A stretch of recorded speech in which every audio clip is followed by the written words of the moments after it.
पिछले 4 दिनों में हमने मांडुक्य उपनिषद और मांडुक्य कारिका के आगम प्रकरण पर श्रवण मनन चिंतन के द्वारा यह जानने का प्रयास किया और कर रहे हैं कि अनित्य में नित्य कहाँ है, देह में देही कहाँ है, जड़ में चेतन कहाँ है, साकार में निराकार कहाँ है, माया के अंदर ब्रह्म कहाँ है, शव के अंदर शिव कहाँ है, परोक्ष के अंदर अपरोक्ष कहाँ है, पराक के अंदर प्रत्यक कहाँ है। इनमें से किसी एक को पकड़ लिया, जान लिया, वहीं सब अलग विधियां और शब्द मात्र है। तो विशेष रूप से मांडुक्य उपनिषद में जो अवस्था त्रय विवेक के माध्यम से जो अवस्था त्रय है वह अनित्य है, लेकिन उस अवस्था त्रय का जो अधिष्ठान है, जो साक्षी है, वो मेरा अपना आपा है, मेरी आत्मा है, वही प्रत्यक वस्तु है, वही नित्य वस्तु है, वही अजर अमर अविनाशी आत्मा है, वही इस शरीर के ये शरीर जो अनात्म तत्व है उसका आत्म पदार्थ है। जो मरण धर्मा नश्वर शरीर है उसके अंदर अनश्वर ब्रह्म वही है। कौन? जो स्वप्न जागृत सुषुप्ति रूपी परिवर्तनशील चलायमान अध्यास में एक कुटस्थ तत्व अर्थात कुटस्थ चैतन्य के रूप में जो स्वयं प्रकाश है, स्वयं प्रकाश है, बार बार स्वयं प्रकाश है और अपरोक्ष तत्व है। मेरे स्वयंभू प्रकाशित मैं के सिवा वही प्रत्यक तत्व है, वही अपरोक्ष तत्व है, वही नित्य वस्तु है, वही आत्मा है। उसके सिवाय कुछ भी नित्य नहीं है। ब्रह्मांड में मेरे प्रत्यक स्वरूप, स्वप्रकाशित स्वरूप नित्य अपरोक्ष वस्तु के सिवाय जो वेदांत की परिभाषा है ब्रह्म की, कहीं पर लागू ही सिद्ध हो ही नहीं सकती है। ये सबसे महत्वपूर्ण उद्घोष है। ये समझ में भी आ जाए तो बहुत क्रांति घट जाए। 90 घंटे की यात्रा 1 घंटे में पूरी हो जाए। कहीं जाना नहीं, किसी न काल में, न किसी देश में, न किसी वस्तु में।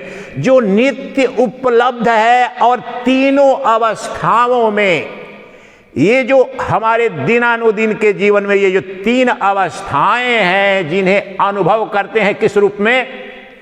दृश्य के रूप में, अनुभाव्य के रूप में। अनुभाव्य जागृत अवस्था में अनुभोक्ता है, अनुभव है, और अनुभाव्य बदल रहा है प्रतिपल, लेकिन रिलेटिवली अनुभोक्ता नहीं बदल रहा है। स्वप्न स्थिति में the dreamer is not changing but the dream world is changing, and in the sleep वहां पर जो अज्ञान से, अंधकार से जो बीज रूपा है, जो कारण स्वरूपा अपने शरीर का अज्ञान जो हो गया, अग्रहण रूप में है, तो कुछ बोध ही नहीं है। वह भी एक मनोवृत्ति ही है, मूर्छित हो जाती है, कारण बीज रूपा में आ गई। इन तीनों में कुटस्थ रूप से मेरा जो साक्षी स्वरूप है नित्य प्रकाशित हो रहा है और स्वयंभू प्रकाश है। मैं सबका प्रकाशक हूं, मेरा प्रकाशक कोई नहीं। मैं नित्य अपरोक्ष हूं, मेरे सिवाय कोई भी अपरोक्ष नहीं। इसलिए समस्त वेदांत की परिभाषा, सिद्धांत, प्रमाण, भाष्य पर मेरे सिवाय कोई ब्रह्म नहीं, पहली बात। और दूसरी बात, ये बाकी क्या है, ये सब के सब मुझ में अध्यस्त हैं, कल्पित हैं। अनुभोक्ता एक अनुभाव्य प्रतिपल बदल रहे हैं। इसलिए अवस्था त्रय विवेक से जाना। नित्य की परिभाषा क्या? जो शाश्वत है और अपरिवर्तनशील है, अनित्य का जो बदल रहा है और शाश्वत नहीं है। यही इतना सरल है। ये तीनों अवस्थाएं और तीनों अवस्थाओं में जो अनुभव हो रहा है वो परिवर्तनशील है, लेकिन जो कह रहा है कि ये तीनों अवस्थाएं परिवर्तनशील है, अगर वह स्वतः परिवर्तनशील होगा तो अगर साइंटिफिक ब्रेन जिसका हो, he can crack with in a minute. It's such a fundamental challenge of Vedanta. अगर देखने वाला भी 5 रहेगा तो कौन सिद्ध करेगा? That is self proven, self evident that I and I alone am immutable, eternal principle of pure consciousness Atman. Everything comes, stays and goes, but I neither come nor go out anywhere. As simple as this. इसलिए अभी तक जो हमने कल ये थे तीसरे और चौथे श्लोक, तीसरे श्लोक में जागृत अवस्था पर विश्लेषण किया और चौथे में सुषुप्ति का, उसका वर्णन हो चुका है। वास्तव में सुषुप्ति का नहीं, स्वप्न का, जागृत और स्वप्न का विश्लेषण हुआ था तीसरे और चौथे मंत्र से। 5वें पर मंत्र पर नहीं गए थे, लेकिन मैं सुषुप्ति का भी जो तत्व है वो निरूपण किया था और निष्कर्ष भी बताया था। तो आज जो है लेते हैं जो वैश्वानर है उस पर चिंतन हो चुका, और हिरण्यगर्भ पर भी, तेजस जिसे कहते हैं, तो उस पर भी निर्णय हो चुका। लेकिन उस पर कुछ आज नए आपको बहुत महत्वपूर्ण बातें बताने वाला हूं।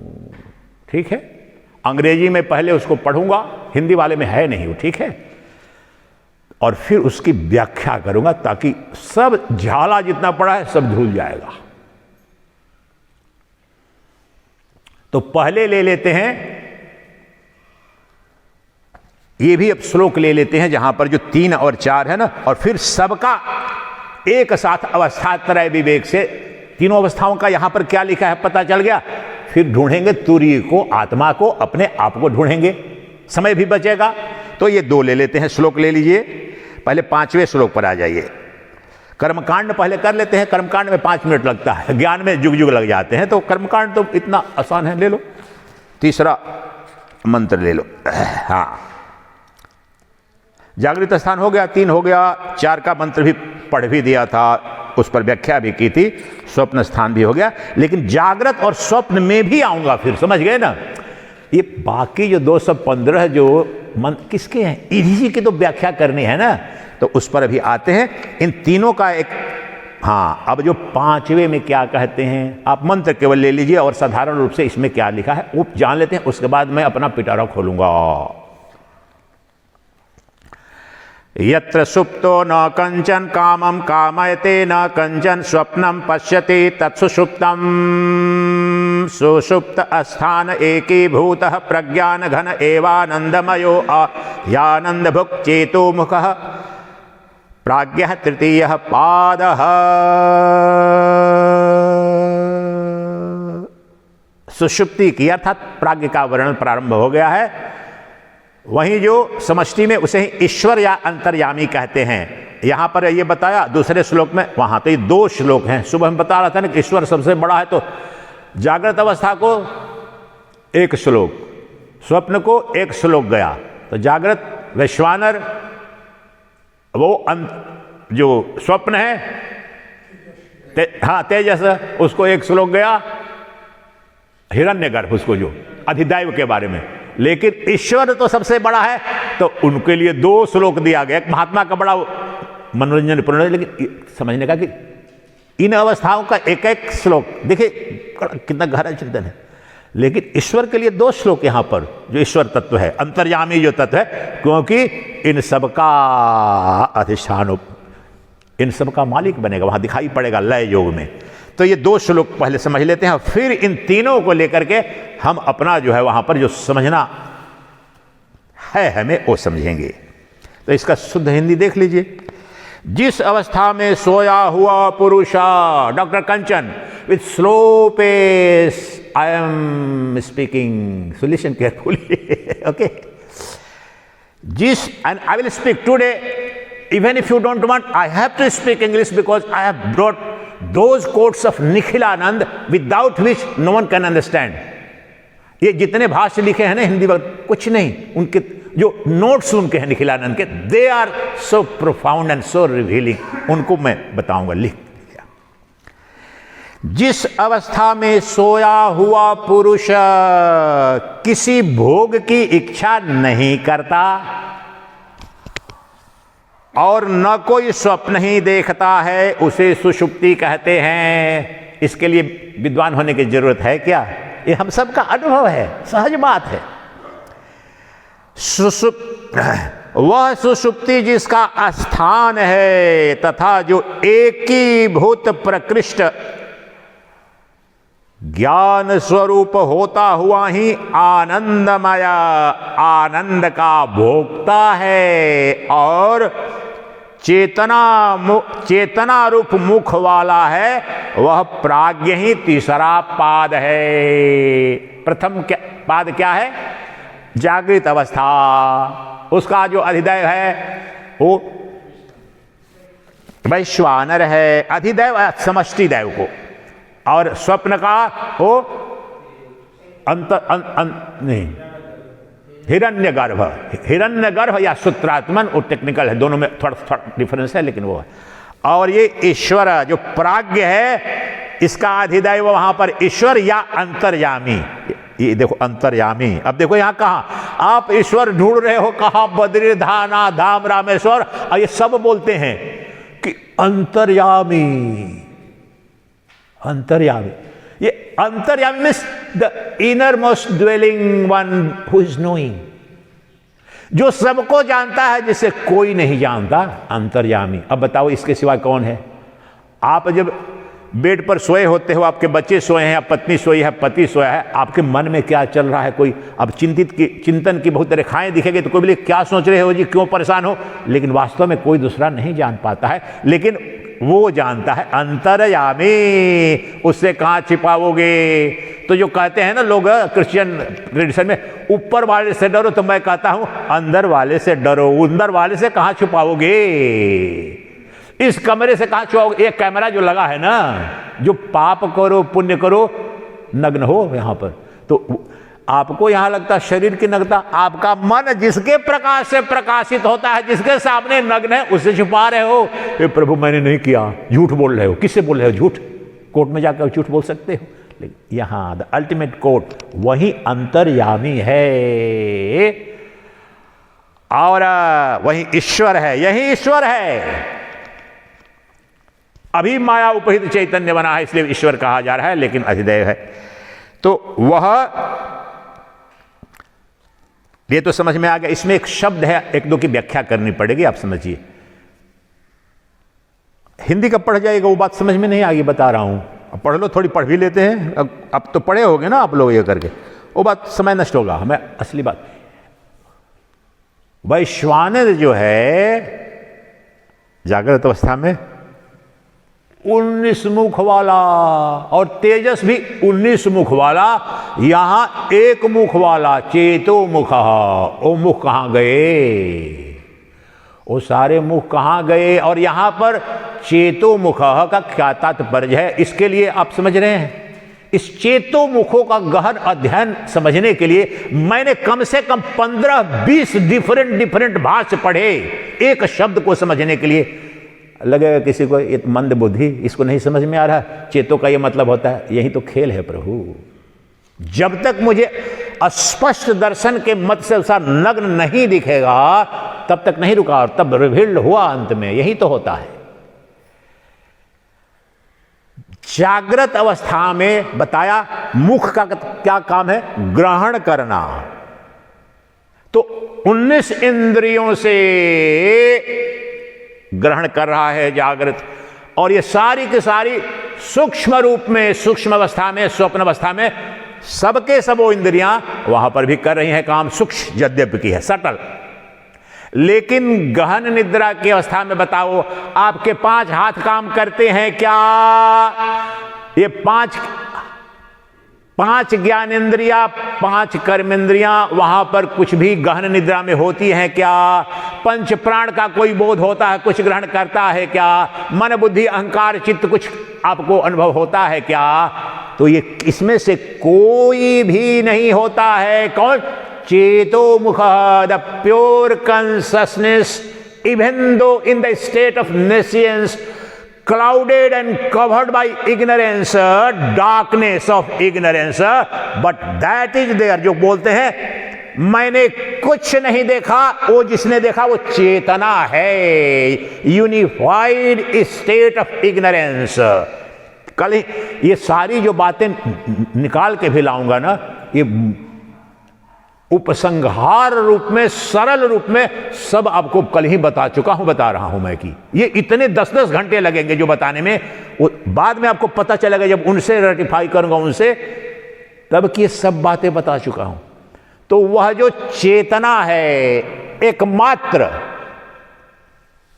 स्वतः अपनी अज्ञान अवस्था में बीज रूप में वहां पर पड़ी हुई है, इसको कहते हैं सुषुप्ति। ठीक है, और दूसरा श्लोक भी ले लेते हैं, मंत्र ले लेते हैं, तब व्याख्या में चलेंगे। तो ये कौन है, इसे क्या कहा जाता है? तो कह रहे हैं एष सर्वेश्वर, एष सर्वज्ञ। अब इसकी शब्द संस्कृत भी इतनी सरल है, एष सर्वज्ञ, एष सर्वेश्वर, यही सबका ईश्वर है, यही सर्वज्ञाता है। ये अभी एष सर्वेश्वर, एष सर्वज्ञ, एषो अंतर्यामी, एष योनिः सर्वस्य प्रभवाप्यो हि भूतानाम। एक एक शब्द को पढ़ो, मैं संस्कृत नहीं जानता हूं, अपने से जो भी थोड़ा स्कूल में पढ़ा था अब, लेकिन कितना सरल स्पष्ट बोल रहे हैं। पहले इसको समझो, पकड़ो। एष सर्व ईश्वरः, यही किसको? ये जो प्राज्ञ है, सुषुप्ति, doctor Kanchan, the state of deep sleep, प्राज्ञ, सर्वेश्वरा। अब सर्व से यहां पर क्या तात्पर्य है? ये अन्य जो अवस्थाओं में जिनकी सत्ता आपको स्वप्न में और जागृत में, 19 मुख वाला, the waker, the waking world and experiencing of the gross world, dreamer, the dream world and the experience of the dream, इन सबका जो ईश्वर और अंतर्यामी जो कारण शरीर है, जो कारण रूप है, कौन है? यही एष सर्वेश्वर, इन सबका ईश्वर है। ईश शब्द का संस्कृत में क्या अर्थ होता है? Rule, to govern, to control. ईश से ईश्वर, ठीक है। ईश्वर का तात्पर्य है जो that which governs, controls, regulates. ईशाना, रूट वर्ड ईशाना means to govern, to control. वह जो शासक, अभी हमारे यहाँ पार्लियामेंट्री सिस्टम ऑफ गवर्नेंस है डेमोक्रेसी का, तो कैबिनेट गवर्न करती है, प्राइम मिनिस्टर करता है। अमेरिका में प्रेसिडेंशियल फॉर्म ऑफ गवर्नमेंट है, अमेरिका का राष्ट्रपति सबसे प्रभावी कॉन्स्टिट्यूशनली भी माना जाता है, सब कुछ ओवरराइड कर सकता है। तो ईश शब्द वहां पर उसी शासन के अर्थ में ही है और राजनीतिक सत्ता के अर्थ में, लेकिन समस्त अधिदैव के रूप में प्रत्येक गतिविधि पर जिसका शासन है प्रत्येक जीव में, इसलिए सर्व ईश्वरा।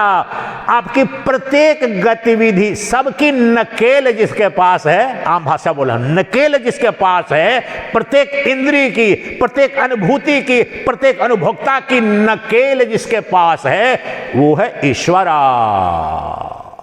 और वही सर्वज्ञाता, सबको जानता है क्योंकि अंतर्यामी है।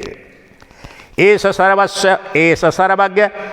अब मैं अन्वय अपने से भी कर लेता हूं थोड़ा सा। तो ऐसा अंतर्यामी, यही अंतर्यामी है। चेतोमुख जो है केवल शुद्ध चैतन्य रूप से।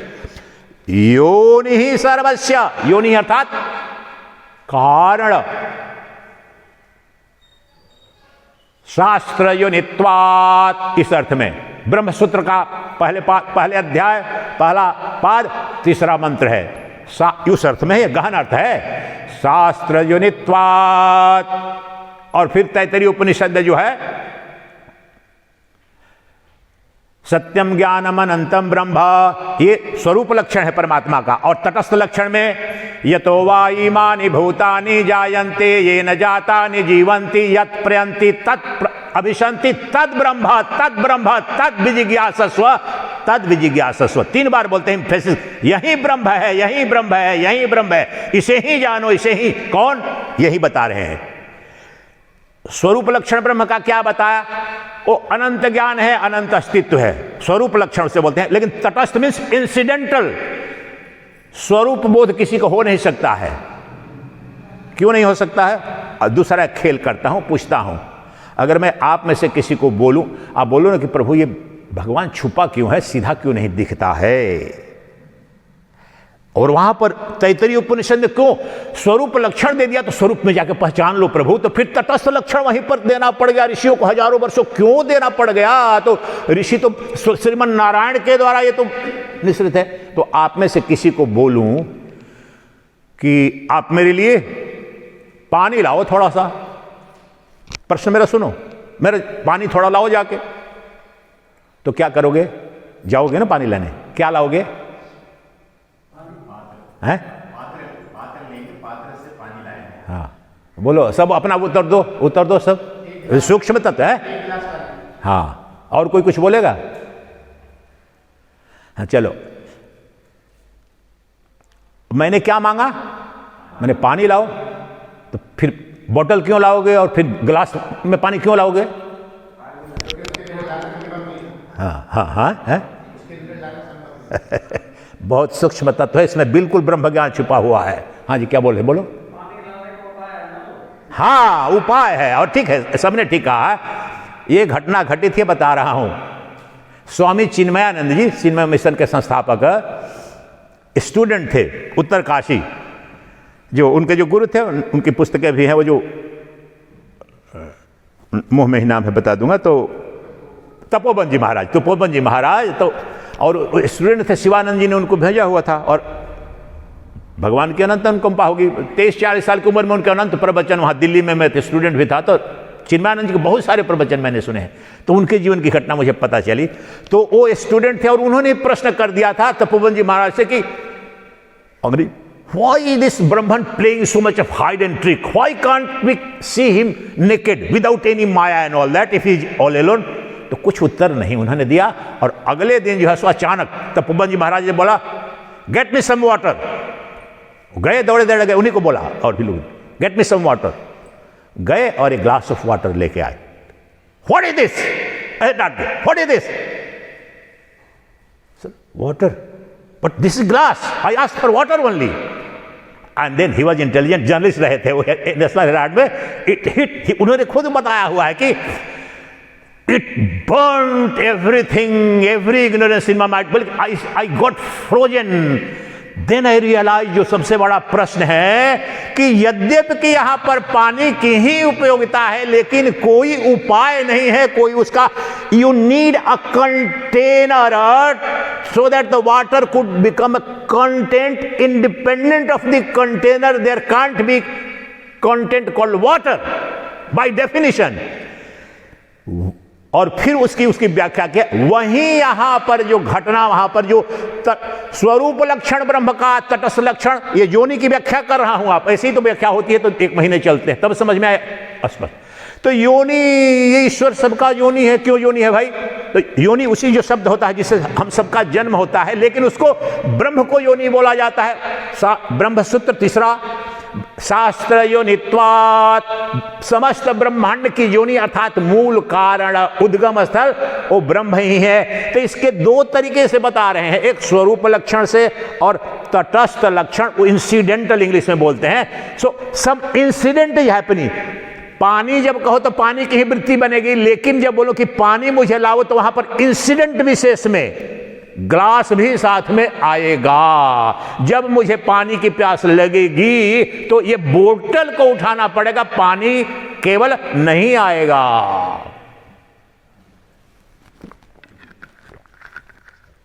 इसलिए स्वरूप लक्षण जो परमात्मा का जो ब्रह्म ज्ञान का लक्ष्य है, तो क्या बताया, जिससे सब ये अनंत जगत उत्पन्न हुआ है, जिसमें स्थित है, जिसमें विलीन हो जाता है, वह योनि है, उसे ही जानो। ये 3 बार वहां कहा है, यही ब्रह्म है, यही ब्रह्म है, यही तद विजिज्ञासस्व, तद विजिज्ञासस्व, जो 2 बार 3 बार बोला जाना है, अंतिम उद्घोष, बस इसे ही जानो और कुछ भी जानने लायक नहीं है।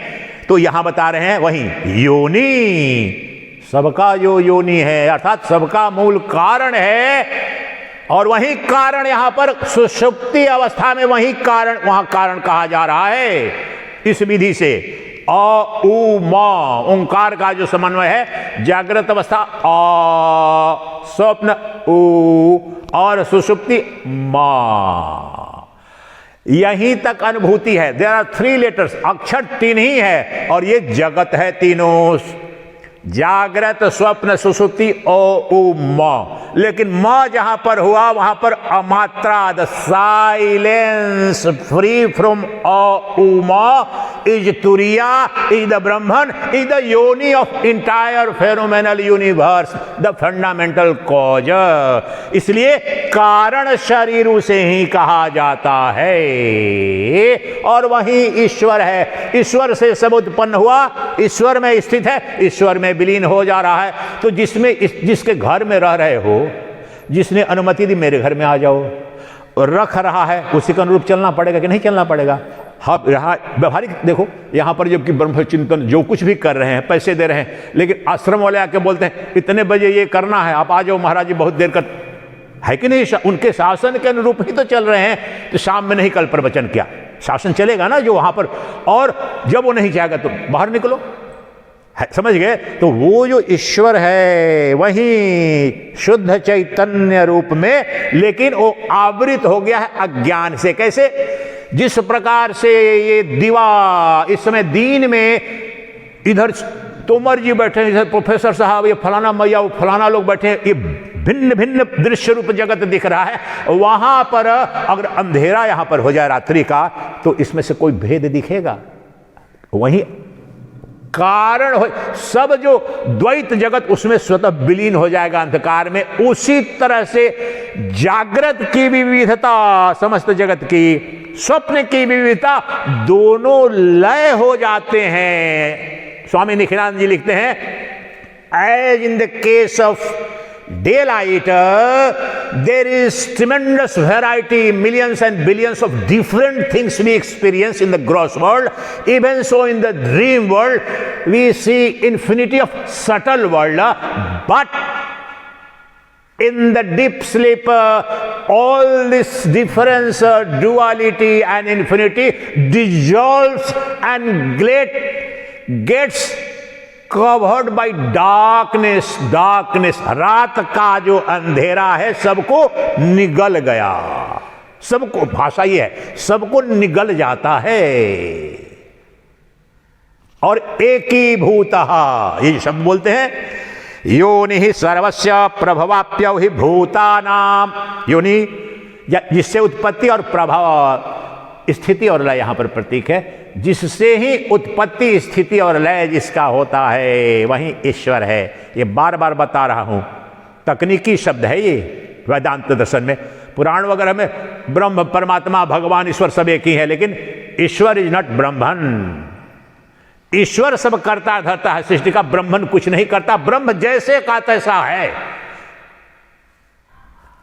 कुछ भी जन्म हुआ ही नहीं ब्रह्म में। लेकिन यहां पर जो सृष्टि का जन्म, जो वो भी अविद्या उपहित, माया उपहित चैतन्य को ईश्वर कहते हैं, और अविद्या उपहित चैतन्य को जीव कहते हैं। दूसरा जो सबसे महत्वपूर्ण अंतर, जीव सर्वज्ञ नहीं है, लेकिन ईश्वर सर्वज्ञ है। ईश्वर क्योंकि अधिदैव है, सभी जीवों के अंदर बैठ करके देख रहा है, उनके हृदयाकाश में वो बैठा हुआ है वहां पर। लेकिन यही इसी हृदयाकाश मन के रूप वहां पर शुद्ध, लेकिन यहां पर और यहीं पर ध्यान रहे, उस स्थिति में कॉजल स्टेट में केवल ईश्वर है, लेकिन जो साक्षी चैतन्य है वो क्या है?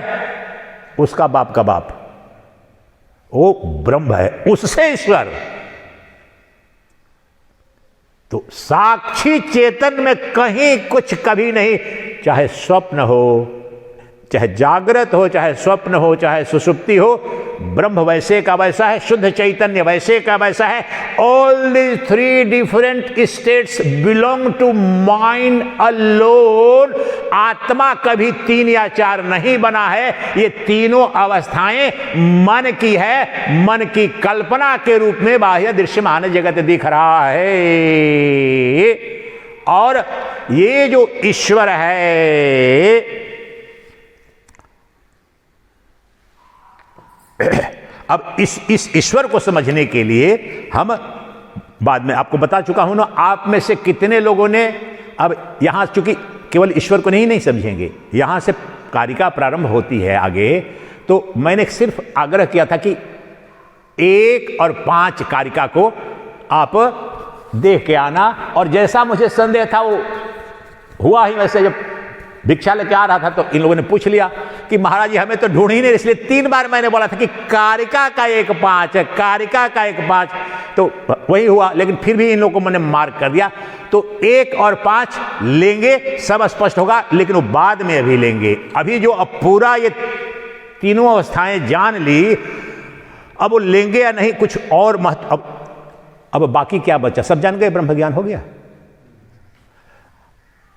फिर तो गौड़पादाचार्य क्या करेंगे, फिर शंकराचार्य क्या करेंगे? ये सारी कारिकाएं अभी तक कारिका भी नहीं शुरू हुई। तो हालांकि मैंने कोशिश की है वो सब पढ़ करके कि जो बोल रहा हूं उससे आगे कुछ नहीं है, चाहे कारिका हो या जब बोलता हूं कि अवस्थात्रय विवेक से जो परिवर्तनशील ये तीनों अवस्थाएं हैं, इनका जो साक्षी चेतन मैं हूं यही ब्रह्म। तो इससे आगे कोई नहीं जाएगा कहीं भी, चाहे हजारों पुस्तकें लिख दो। अंतिम बीच बीच में इसलिए कह रहा था मैं कि जंगल में कहीं भटक न जाओ, और सीधे ये पढ़ोगे तो भटक ही जाते हैं। अब खुद ही बोला है, महाराज पढ़े थे तो ये कुछ समझ में नहीं आया, डॉक्टर साहब ने भी बोला, अब मैंने खुद ही बोल दिया था कि आगे भी नहीं समझ में आएगा आपको। इसलिए नहीं कि कोई मंदबुद्धि आदमी हो, उसके कारण मैं जान रहा हूं कि कौन नहीं समझ में आएगा। तो ये तीनों अवस्थाएं आ गई हैं। अब हमारे पास जो आज का जो समय है और 2 दिन है, अब 2 दिन में हम जो है बिल्कुल इस विश्लेषण करते हैं और आज ही सामने खड़ा कर देंगे उस शिव को, और लेकिन असली उसका निरीक्षण करेंगे अपने शिव स्वरूप का, शिव तत्व का। शांतम शिवम अद्वैतम, तो वो मंत्र कल लेंगे। लेकिन अब यहां तक जो मंत्र हुए उनका निहितार्थ समझाऊंगा, और वो समझाने के लिए कि क्या निष्कर्ष निकला, ये 4 जो है जागृत स्वप्न सुषुप्ति, इसी के लिए 205 कारिका गौड़पादाचार्य ने लिखी, सब पर भाष्य शंकराचार्य ने लिखा, उस पर आनंद गिरी की टीका 3000 अखंडानंद ने पृष्ठ लिखे। किस बात के लिए? तो आप तो आधा घंटा तो दोगे मुझे 3000 पृष्ठ नहीं सुनोगे तो इसलिए वो खोजते हैं, उस ब्रह्म को ढूंढते हैं। अब वह मैं बताने आपको जा रहा हूं। अब आ जाओ महाराज। See now you have a festival, doctor Kanchan, your English is coming. Good good good good. सबसे बड़े जो रहस्य हैं वो खोलने जा रहे हैं, ठीक है, और बड़े सरल हैं। लेकिन इस पर चिंतन कर रहा था मैं, जान के बीच में अपने से जो इंग्लिश बोल देता हूँ एक्सटेम्पोर, तो ठीक है, मुझे लगता था कि इंग्लिश के कोई शास्त्र कोई नोट ले जाकर वहाँ पढ़ना ठीक है कि नहीं। तो मुझे कल या परसों ये उत्तर आया अपने अंदर से कि ये बताओ, जब सारे प्रवचन हम तो बिल्कुल पुस्तक के बिना भी करते हैं, लेकिन सारे मोटे मोटे ग्रंथ लेके बैठते हैं और पहले संस्कृत वाला पढ़ते हैं, आपको समझ में आता है कि नहीं आता है? इसीलिए तो फिर उसकी व्याख्या करते हैं, हिंदी पढ़ते हैं। तो मैंने बोला कि अगर मेरा वो ज्ञान कहीं इंग्लिश में है तो उसी श्रद्धापूर्वक मुझे उसे पढ़ना चाहिए में क्या दिक्कत है, और इनको सुनने में क्या दिक्कत है, और मैं उनकी हिंदी में व्याख्या करूँगा, कोई दिक्कत है? होना चाहिए कि नहीं होना चाहिए? बस उसी भाव से सुनना, उसकी व्याख्या करूंगा, समझाऊंगा मैं। और आपके पास पुस्तक है, फिर चुनौती देता हूं, जो बताने जा रहा हूं उसमें मिल जाए तो मेरे दिखा देना कि यहां पर भी लिखा हुआ है। नहीं मिलेगा वहां पर, इसमें भी व्याख्या में नहीं है। नोट्स जो एडिशनल लिखे हैं उसमें अपनी इंडिपेंडेंट काम किया है, जो वार्तिककार ने काम किया है कि गुरु से बाहर जाकर के निखिलानंद जी ने किया, और वहां पर से मैं भी खुद उसमें से कुछ कुछ जाकर अपने अनुसार व्याख्या करता हूं जो मुझे समझ में आता है। तो अब इन तीनों अवस्थाओं का रहस्य क्या है महाराज? बहुत बोल गए, रहस्य तो दिखाओ। तो अब 2-3 सबसे जो संपूर्ण आगे भी यात्रा चली उसका रहस्य ही यहीं पर खोल देते हैं।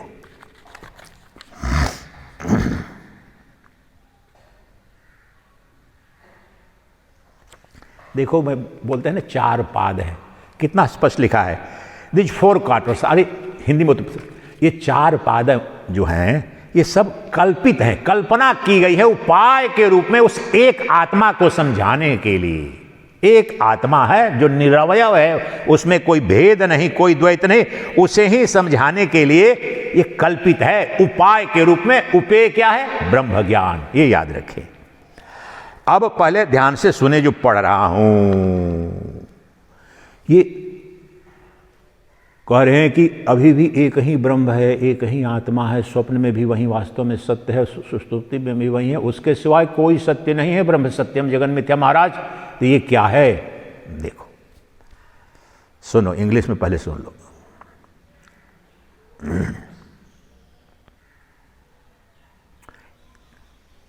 अभी 2 श्लोक लिया, प्रज्ञान, अंग्रेजी में इसे क्या बोलते हैं? कॉन्शियसनेस। ब्रह्म को अंग्रेजी में कितने बार बता चुका? कॉन्शियसनेस कहते हैं। और प्रज्ञानम ब्रह्म, महावाक्य ऐतरेय उपनिषद का, कॉन्शियसनेस इज वेरीली ब्रह्मण।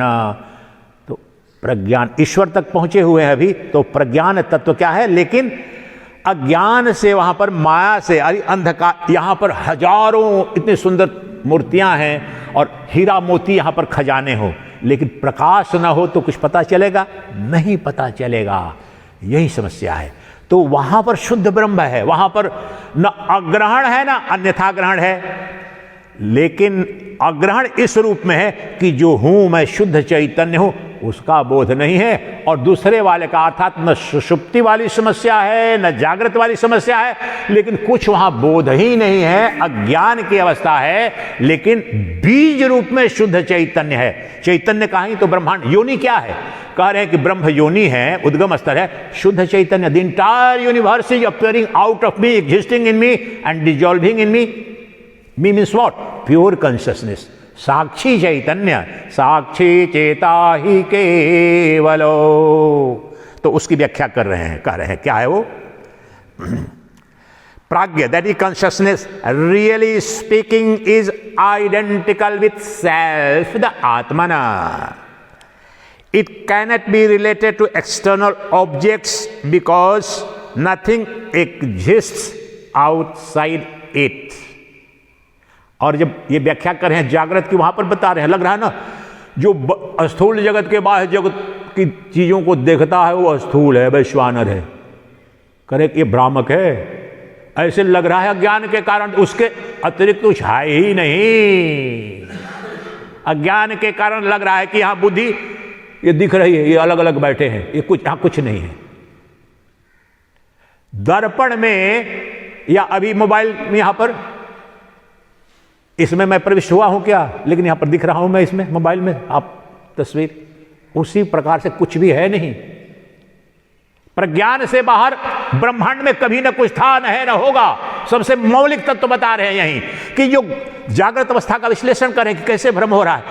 कॉन्शियसनेस जो सुषुप्ति का कॉन्शियसनेस जिसे कहते हैं, प्योर चैतन्य मात्र है अज्ञान की अवस्था में। वास्तव में जागृत अवस्था में भी कॉन्शियसनेस ही है, ब्रह्म ही है। उससे परे क्या बोला?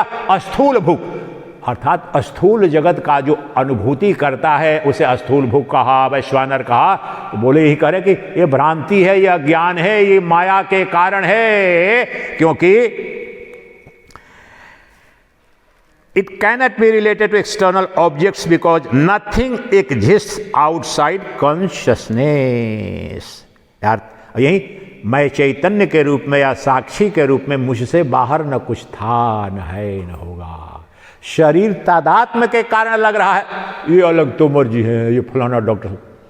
चेतना से बाहर न कुछ था, न सब द्वापर, त्रेता, सतयुग, कलयुग, सूर्य, चंद्र, अमेरिका, यूरोप, पापी, पुण्यात्मा, सब चेतना। अब बताओ चेतना से बाहर क्या है?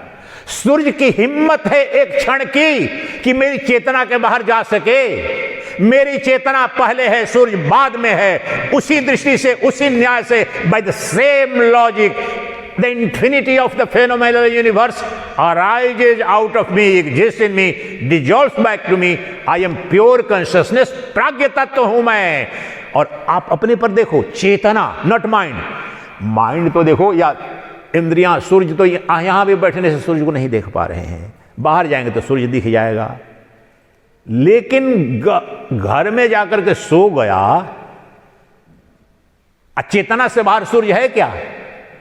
चेतना से बाहर न भूत है, न भविष्य है, न अमेरिका है, कुछ भी नहीं है।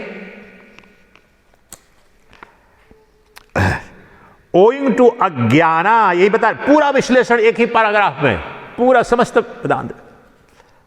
क्योंकि हिंदी में भाई जो काम चलाऊं करना है तो जितना व्याख्या करनी, यहां पर इनका लक्ष्य कुछ और है। यही तो श्रेष्ठता है कि इनको ये व्याख्या करने की जरूरत नहीं है। शब्द की व्याख्या कर दी शांकर भाष्य, लेकिन समझ रहे हैं कि कुछ नहीं समझ में आएगा, पल्ले नहीं। मेहनत इन्होंने भी क्यों की है बता रहा हूं। ये बाद में वेस्टर्न ऑडियंस के द्वारा जो वेदांत जो गहन रूप में, स्वामी विवेकानंद तो चलो प्रवचन करके आ गए, ठीक है, वहां पर क्या, लेकिन इस पुस्तक की सर्वाधिक उपयोगिता रही है। वेस्टर्न जितने बड़े बड़े साइंटिस्ट, फिलोसफर जो अद्वैत वेदांत को जिन्होंने, this was the first book accessible and available to American audience, European audience. ये पुस्तक जो मेरे हाथ में, इसी पुस्तक की बात बता रहा हूं, 100 साल पहले लिखी गई पुस्तक है लगभग। तो इसलिए प्रयास क्या है कि ये तो संस्कृत नहीं जानते, ये तो वेदांत नहीं जानते, he had put extra ordinary efforts, इसलिए व्याख्या कर रहे हैं। तो ओइंग टू अज्ञान, अज्ञान के कारण बुद्धि, पहले अंग्रेजी पढ़ लेते हैं, द बुद्धि वृत्ति, मेंटल मॉडिफिकेशन, ऑब्जेक्टिव, ये सब नंगा कर दिया सारे रहस्य को, अगर समझ में आया जाए तो एक ही लाइन में। Listen first carefully. Due to ignorance, बुद्धि वृत्ति और मनोवृत्ति ऑब्जेक्टिफाइज itself as the entire objective world। मैंने विष्णु पुराण में बताया था ना कि आत्मा भगवान विष्णु एक अद्वितीय है, ज्ञान मात्र है। अज्ञान अपने ही भ्रांति के कारण अनंत विश्व के रूप में अपने से बाहर दिख रहा है। जैसे स्वप्न की अवस्था में स्वप्न दृष्टा का मन ही अनंत जगत के रूप में दिखता है, अपने अज्ञान के कारण वो यही बोल रहे हैं कि बुद्धि वृत्ति, ड्यू टू इग्नोरेंस, बुद्धि vritti objectifies itself, there is none other than objectifies itself into what are called material entities, ego and non egos. यहां पर ब्रह्मांड में दूसरा कुछ, ईगो मतलब मैं अपने शरीर को एक मान रहा हूं और मुझसे परे ब्रह्मांड, सब कुछ मेरी बुद्धि वृत्ति का खेल है। क्यों खेल खेल रही है? अज्ञान के कारण, अपने स्वरूप का अज्ञान, अग्रहणम, एंड द सेकेंड अन्यथा ग्रहणम। क्या अन्यथा ग्रहण? मैं यहां स्वामी सच्चिदानंद, ये मुझसे अलग परे सब हैं, ये ब्रह्मांड मुझसे अलग है, ये सब अज्ञान में दिख रहा है और बुद्धि वृत्ति मात्र है। बहुत सुंदर सुंदर उदाहरण ढूंढ के अपने मन से मेहनत किया है मैंने, आपको यहीं पर दिखाऊंगा, दर्शन कराऊंगा। These material objects don't possess any independent existence, Dr. Kanchan. These material objects in the universe don't possess any real entity independent of me. इनकी कोई सत्ता ही नहीं है। अज्ञान के कारण मुझसे भिन्न, जिस तरह से स्वप्न में मुझसे भिन्न कुछ नहीं दिखता है। So both the vritti and its objects are imagined। काल्पनिक है, ब्रह्म सत्यम जगन मिथ्या। बोथ द वृत्ति, बुद्धि वृत्ति मनोवृत्ति जो समझ रहे हैं ना, तो both the vritti and its objects are imagine in what? In Atman. इस आत्मा के अधिष्ठान में, आत्मा में ही ये सब कल्पित हैं। मनः स्पंदन मात्र। स्वप्न में जैसे न बाघ है, न हाथी है, न घोड़ा है, लेकिन दिखता है महासागर पर्वत, उसी तरह से ये जागृत अवस्था में भी सब मनोदेव का खेल है, माया जाल है। from the standpoint of Atman, it doesn't experience any object external which is totally non-existent. अब आत्मदृष्टि से जाके देखो, उसे कुछ नहीं दिखेगा, कुछ नहीं दिख रहा है. आत्मदृष्टि कैसे होगी? जब स्वप्न दृष्टा का स्वप्न टूट जाता है, जान लेता है कि नहीं नहीं ये मैं हूं, अभी आनंदोत्सव आश्रम में सत्संग में आत्म साक्षात्कार शिविर में आ गया, तब तो पहचानता है कि वो बाघ नहीं था, हिमालय नहीं गया, गोया नहीं गया. उसी प्रकार से जब आत्मा को मैंने साक्षी को पहचान लिया, तो पता चलता है ये तो मेरी मनोवृत्ति, बुद्धिवृत्ति ही अनंत जगत के रूप में दिख रही थी.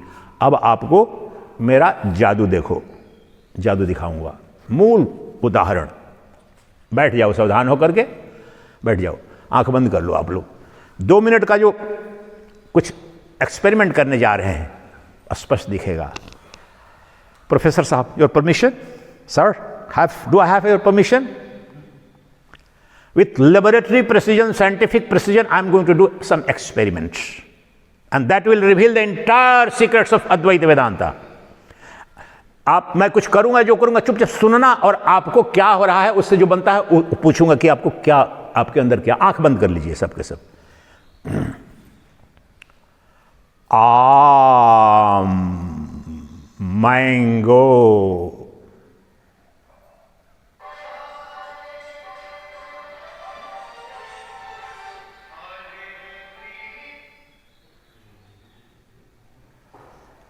गाय, काऊ,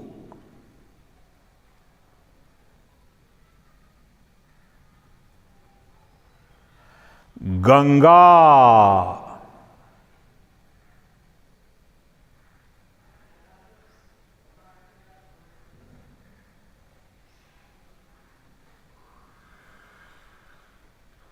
हाथी,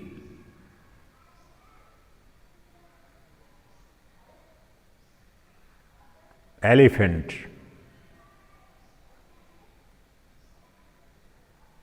now please open your eyes. आप आ जाए अपनी सहज अवस्था में.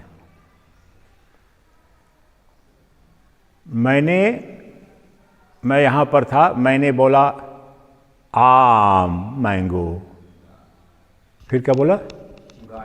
गाय, काऊ, फिर गंगा, फिर हाथी. शब्द का उच्चारण यहां कर रहा था मैंने, आपके तो कुछ कर नहीं रहे थे.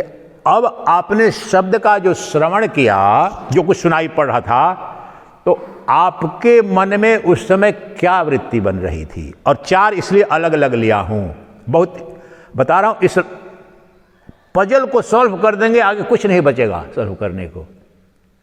आम वृक्ष के रूप में आया. हाँ, ठीक. गंगा वृक्ष के रूप में आया. ठीक ठीक ठीक. एलिफेंट भी वही वृक्ष के रूप में आया, लेकिन हम देख तो रहे हैं उसी का आधार पर, जो आधार है. नहीं, जितना पूछ रहे उतना ही उतना ही पूछने का आ गया. सबके अंदर बन रहा था ना वैसा दृश्य, बना था ना, बना था ना दृश्य. दूसरा कुछ तो नहीं बना. तो लाओ मुझे, किधर आम है? गंगा को लाओ. हाथी किधर है? गाय. वृत्ति बनी थी कि नहीं बनी थी? अब 2 बात यहां पर ध्यान देना है.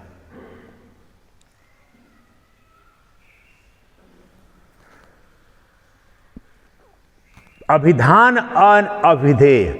मैंने जो शब्द बोला, अब तो शब्द भी नहीं है इस वक्त तो, और शब्द से जो उस समय जो आपके मन के अंदर वृत्ति जिस पदार्थ की, जिस वस्तु की बनी, वो भी नहीं है. उस क्षण विशेष में वृत्ति तो बनी थी, बुद्धि वृत्ति बनी थी, मनोवृत्ति बनी थी. न आम है, न गाय है, न गंगा है, न हाथी है, लेकिन ये व्यवहारिक जो जगत है, अज्ञान की अवस्था में वृत्ति बनती है. यहां पर वृत्ति शब्द वृत्ति, मेरे शब्द को सुन करके वहां पर शब्द ने वृत्ति उसके आकार की बना दी. और अब देखिए, अब दूसरा फिर क्वेश्चन.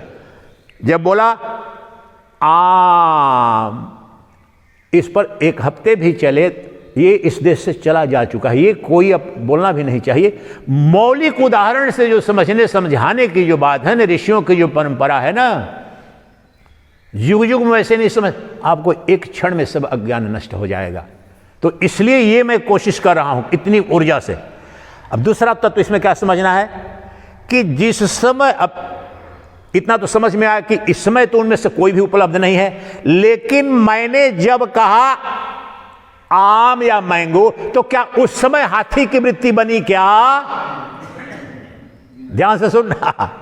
जब मैंने गाय कहा तो क्या आम की वृत्ति बनी क्या? जब गंगा कहा तो हाथी की वृत्ति बनी क्या? What is influence? Doctor Kanchan, are you following?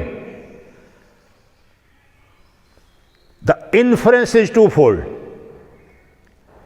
तो 4 भिन्न वृत्तियां बनी, 4 डिफरेंट बुद्धि वृत्ति और mental modifications you experienced, we experienced different. अब इन चारों वृत्तियों का एक दूसरे से कोई संबंध नहीं। हाथी की अलग आकृति, गाय की अलग आकृति, आम अलग है, गंगा बिल्कुल अलग है, और बड़ा स्पष्ट हमें अनुभव हुआ उतने देर में। लेकिन अब मुझे यहां पर बताओ, आम शब्द बचा है आपके मन में कि आम बचा है, गंगा बची है, गंगा शब्द बचा है कि गंगा यहां दिख रही है अभी आपको, या हाथी दिख रही है, या हाथी शब्द दिख रहा है, या काऊ दिख रहा है? इनमें से कुछ भी शब्द या उससे इंगित जो पदार्थ है कुछ भी समय है या दिख रहा है क्या? ये दोनों मिथ्या, दोनों मिथ्या, यही सब समझो, दोनों मिथ्या। इसलिए ओंकार ओ उ म, और जागृत उ स्वप्न, म सुषुप्ति, ये मिथ्या है। लेकिन बुद्धि वृत्ति तो बनी थी, बुद्धि वृत्ति है, बुद्धि वृत्ति बनी थी और बुद्धि वृत्ति बन रही है। लेकिन बुद्धि वृत्ति बनी, वृत्ति तो वृत्ति है, आई और गई, आई और गई, और जो आ रहा है जा रहा है वो तो हमारी परिभाषा पर आया और गया। तो न हाथी शब्द बचा है, न हाथी बची है। उस समय शब्द बचा और वृत्ति बनी थी, वो सत्य था। वृत्ति बनी सबके अंदर, सत्य बात है। अब यहां 3 इंप्लीकेशंस है। अगर मैंने हाथी कहा तो गाय की वृत्ति नहीं बनी। Therefore every word has a definite meaning and implication. तो ओ उ म जब कहा जा रहा है, प्रत्येक नाम, यही जो अब अंतिम जो पहले ही दिन बताया था, प्रत्येक नामी के लिए एक नाम होता है, नाम से ही नामी जाना जाता है। तो ओ उ म जो ओंकार के ये 3 पाद जो कहे जा रहे हैं, तो जिसका ये जागृत, स्वप्न और सुषुप्ति हैं, जो अज्ञान की अवस्था में ओ उ म, और जागृत सत्य लग रहा है, स्वप्न भी सत्य लग रहा है, उसमें लगता है, और सुषुप्ति न ये शब्द सत्य हैं अभी बचे हैं, न उनके द्वारा नाम ही जो जाना जा रहा है वो सत्य है। इसी प्रकार से ये तीनों अवस्थाएं, जिसे इसको कह रहा हूं जागृत, इसको वैश्वानर कह रहा हूं, मुझे दिख रहा है स्थूल भूख 19 शरीर, अब इसकी व्याख्या इस पर चलेगी, 1 हफ्ते चल सकती है, 2 हफ्ते। 19 मुख वाला है, सब भोग करता है, इस युग में उस युग में, 7 इसके अंग हैं। ये सारे के सारे हमारा पर्पस क्या है?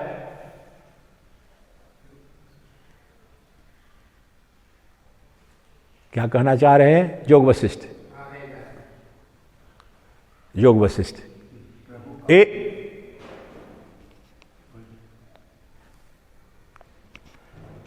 नहीं, कभी मैं खुद ऐसा नहीं कि आपसे कुछ पूछ नहीं रहा हूं, आप समझ रहे हैं ना, कहीं I am going to some fundamental method नहीं जान। तो एक थी बांझ महारानी, एक थी बांझ महारानी, आजीवन बांझ रही, फुल स्टॉप। चली अपने राजकुमारों की शादी करने के लिए हाथी घोड़े के साथ में, शादी होके आ गई। फिर उनके 4-4 राजकुमार हुए और सबको दिया कि जाओ एक एक युद्ध करके एक एक देश को हड़प लो, ले लो और राजा बन जाओ। और 16 चारों के 4-4 पुत्र हुए और 16 राज्य का साम्राज्य। और सब ने कहा अपनी दादी महारानी को, देखो आपके लिए 16 राज्य हमने जीत लिया। हो गई कि नहीं सोलह की रानी को? ध्यान दिया स्टोरी पर? आजीवन बाँझ, अनंत कहानियां है जोग वशिष्ठ में।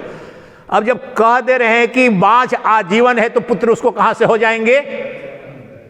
और फिर वो पुत्र पैदा कर लिए, स्वयंवर कर दिए, राजकुमारी आ गई, संतान पैदा हो गई, फिर युद्ध भी हो गया। ये जो गंगा, आम, हाथी और गाय और इनके शब्द भी बाँझ और इनसे दिखाया गया भी बाँझ, इसलिए अब सुषुप्ति जागृत भी बाँझ महारानी। और बाँझ महारानी कौन है? बाँझ महारानी शुद्ध चैतन्य है, ब्रह्म है, उसमें अजातवाद, उसमें कुछ दूसरा उससे अतिरिक्त न था न है होगा। तो वह ये सब जागृत अवस्था बाँझ महारानी का पुत्र है, स्वप्न अवस्था उस बाँझ महारानी का पुत्र है। स्वयंवर चल रहा है, युद्ध हो रहा है और सुषुप्ति भी उसी बाँझ महारानी का एक रूप है। लेकिन वह बाँझ महारानी वो मेरी चेतना है, चेतो मुख, केवल गहन निद्रा की अवस्था में वो महारानी अपने रूप में रहती है। शुद्ध चैतन्य प्रज्ञान तत्व, अग्रहण ग्रहण नहीं है। तो निष्पत्ति क्या निकली? चाहे स्वप्न, चाहे जागृत या स्वप्न या सुषुप्ति, अनुभोक्ता और अनंत जो अनुभोग्य पदार्थ जो दिखते हैं, सब के सब बाँझ की संतानें हैं, बाँझ के राजकुमार हैं, बाँझ की युद्ध हुई ये सब के सब। और वो बाँझ संतान कौन देती है? मन के द्वारा।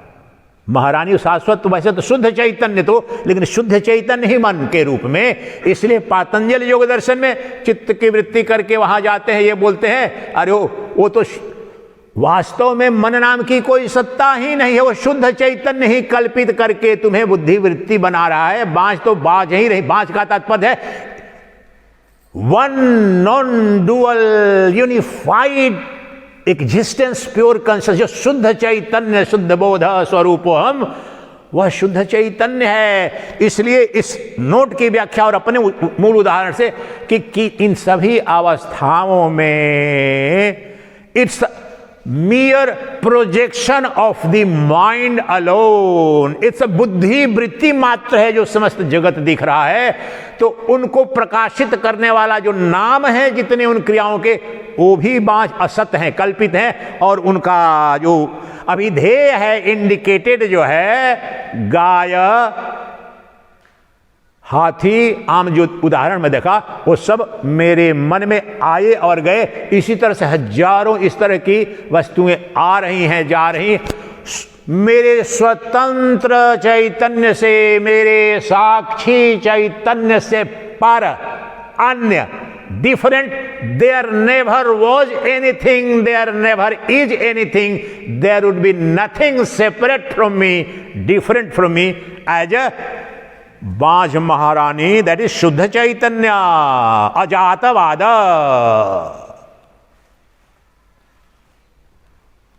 सब कल्पित है, बुद्धि वृत्ति है, तीनों अवस्थाएं हैं। Got it so far? Next example दूसरे नोट पर ले चलूंगा। अब स्वप्न अवस्था से एक एक करके जागृत अवस्था को यहां बताना था, वहां से नोट में कि जिस प्रकार से स्वप्न में अन्य अन्य में, तो मेंटल मॉडिफिकेशन हम कहाँ किए? जागृत अवस्था में किए ना, और बन गया वहां वृत्ति। न आम था न, लेकिन सबने अनुभव किया वृत्ति। अब जागृत अवस्था के लिए एक नोट आपके लिए, single dose shot, is it enough? Single dose shot, one note I will give. स्वप्न, ध्यान से पहले सिंपल इंग्लिश पढ़ देता हूं, सुन लो, उसकी व्याख्या कर दूंगा। अकॉर्डिंग टू वेदांता, अब इन सबको मैं ट्रिपल लॉकिंग, मैं तो आपको 17 विधियां बता रहा हूं, 15 विधियां बता रहा हूं, खोल रखा है खजाने, इसलिए कह रहा हूं लूट लो मुझे, ये मिलने वाला नहीं है। अपनी प्रशंसा नहीं कर रहा हूं, बता रहा हूं, कोई ना कोई कारण से बता रहा हूं। ये सब अनंत काल से जिसको हो जाता है बहुत दिन शरीर उसका नहीं रुकता है। तो ये उन सबको अनंत विधियों से कि किसी न किसी विधि से आपको एयर लिफ्टिंग करा करके उस जंगल से निकाल देना मैं चाहता हूं, मेरा लक्ष्य ये है। ऐसे शुरू में जो कोई डांट नहीं लगाई, लेकिन मैं बताया जिसको अभी भी बोल रहा हूं, किसी को शरीर किसी भी कष्ट है वहां बाहर में जाकर बैठेगा, सुनाई भी पड़ेगा, फिर आ जाना आधे घंटे में। आप समझ रहे हो ना प्रेम से जो बोल रहा हूं। लेकिन जिसका मन लग रहा है, सुनने में थका नहीं है, वो तो बैठा ही रहेगा। तो आके इसलिए मेरा पर्पस है कि इस अमृत को आप पी करके जाओ। तो कह रहे हैं अकॉर्डिंग टू वेदांता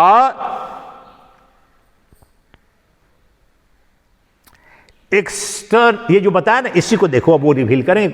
मैं जो बता चुका हूं इससे अन्य कुछ नहीं बताएंगे लोग, बता रहा हूं। पहले दिन भी सारा जो किया कल बताया, तो इसको और प्रिसाइज वर्डिंग में। According to Vedanta is external objects perceived by the sense organs have no absolute reality. They appear as real on account of avidya, ignorance. Their reality can't be proved for the simple reason that they become non-existent when their essential character is inquired into. जो जागृत अवस्था में जिसे सत्य की अवस्था बोलते हैं, तो जितनी भी ठोस कंक्रीट स्थूल वस्तुएं दिख रही हैं, इनमें से कोई भी है नहीं, कुछ भी नहीं है। ये मन स्पंदन मात्र है, इट्स मियर मेंटलिज्म। ये मेंटल, ये वृत्ति जैसे दिखाया उस वक्त हाथी लगी कि नहीं आपके मन में? तो दिखी ना हाथी, वहां पर हाथी स्पष्ट आ गई। वहां न हाथी थी न हाथी नाम था, और आया गया। उसी प्रकार से ये समस्त जगत जो है ये मन स्पंदन मात्र है। ये अपने मूल स्वरूप क्या है? प्रज्ञानम ब्रह्म।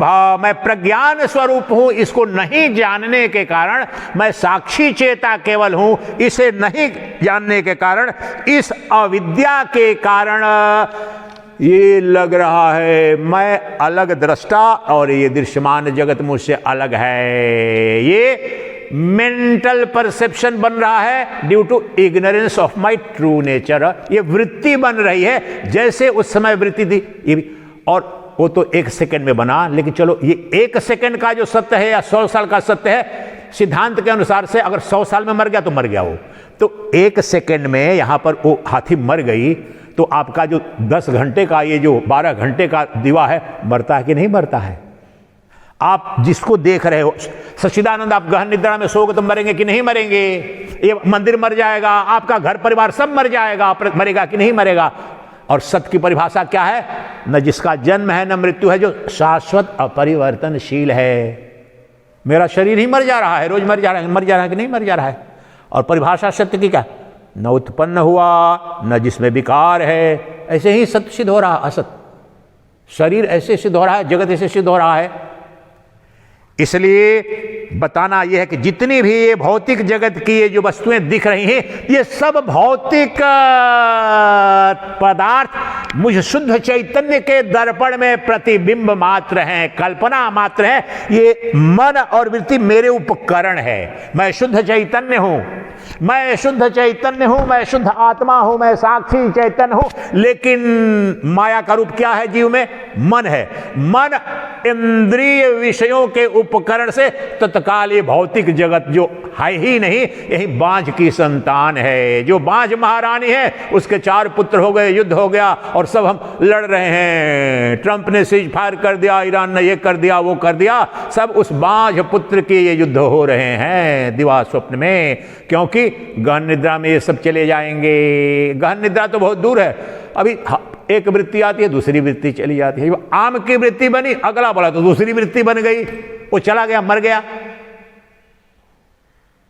इसलिए जो शाश्वत नहीं, जो नित्य नहीं, जो आ रहा है जा रहा है, तो वेदांत का मूल सिद्धांत यही है कि ये जो भी बाहर में आपको स्थूल पदार्थ के रूप में दिख रहा है, आप शुद्ध चैतन्य के अंदर ही कल्पना मात्र है। दर्पण दृश्यमान नगरी निजांतर्गतम, अपने अंदर ही, आत्मा के अंदर ही ये समस्त बाह्य जगत कल्पित है, स्वप्नवत। नेक्स्ट एक, अब फिर इसको और क्लैरिफाई कर रहे हैं। External objects are nothing but, अब जो बात मैं बता चुका, जिसका व्याख्या करने में जो तत्व को जानता हूं, external objects are nothing but mental existence, existence नहीं, एग्जिस्टेंस,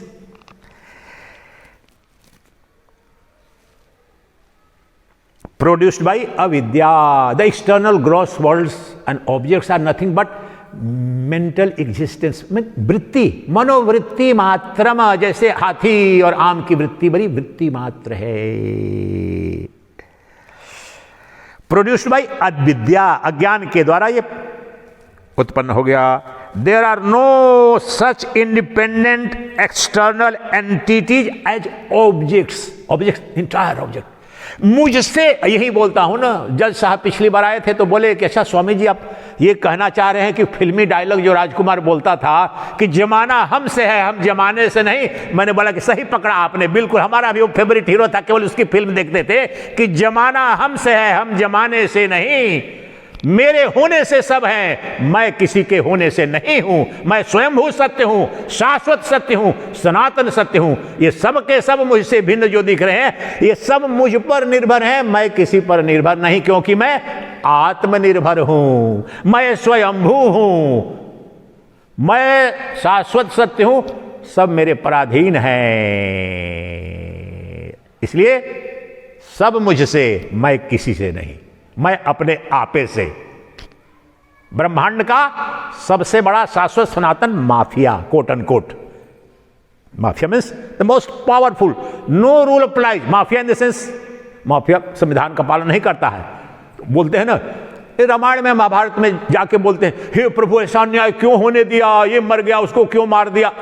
इसलिए कोट एंड कोट बोल रहा माफिया, उसकी मौज है, क्षण भर में सृष्टि का संहार कर दे, क्षण भर में सृजित कर दे,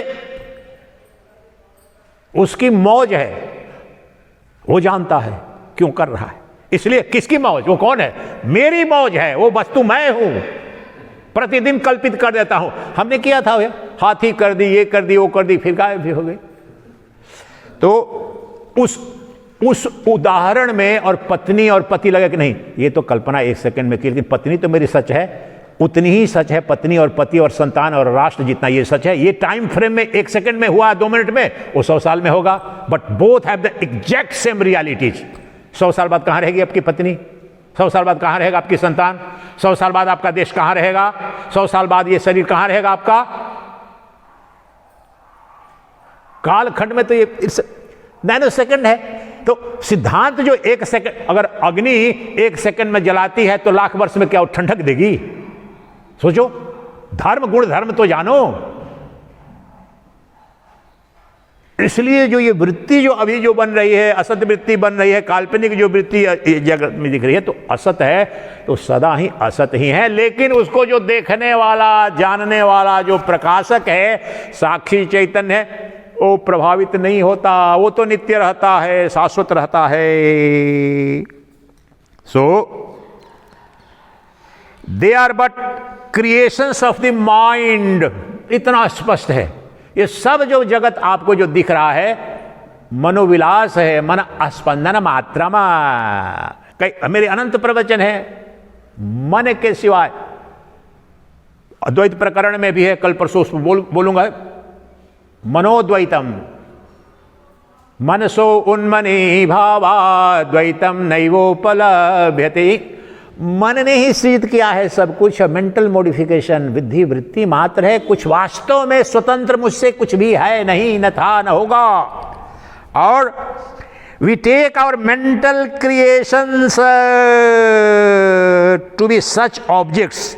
again those who seek for the cause of these mental creations or ideas we think we see as external objects are led into the logical regression called regressus। उस पर छोड़ते हैं। फिर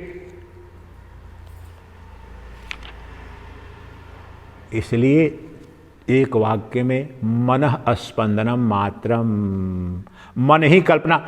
जब महारानी ही बाँझ है तो उसके 4 कुमार सत्य कहाँ से हो गए, शादी कहाँ से हो गई, 4 पुत्र कहाँ से हो गए, फिर युद्ध कहाँ से हो गई। और ये कौन खेल करता है, कल ही बताया था, यहां का कोट भी फिर बता दूंगा। ये मनोदेव का खेल है। उस समय भी स्वप्न में जो खिलाड़ी है माफिया, वही माफिया यहां, अब निगेटिव सेंस में यहां बोल रहा हूं, मन ही तो बंधन। वहां पर बिना कुछ हुए ही ये तुमको ये स्वप्न दिखा देता है राजा महाराजा। इस जगह भी ये मनोदेव ही स्वतः बन गया ये समस्त जगत। यहां पर क्या बोलते हैं, ये कल बता चुका हूं, लेकिन ये देखो बड़ा सुंदर ढंग से कहते हैं कि एक मन ही, देखो स्वप्न में क्या, ये तो अनुभूत सत्य है। मैं देख रहा हूं, मैं हिमालय के सुंदर दृश्य देख रहा हूं, मैं जुहू बीच चला गया, मैं मरीना बीच चला गया, मैं दिल्ली के कनॉट प्लेस चला गया, लोधी गार्डन घूम रहा हूं। रात में मैं घूम के आया, बोला कनॉट प्लेस में रात जो स्वप्न देखा, तनिष्क का शोरूम भी देख लिया। किसने किया, उसकी महत्व मनोदेव की, यही महानता उसकी है कि बिना कुछ हुए ही अनंत जगत दिखा दिया।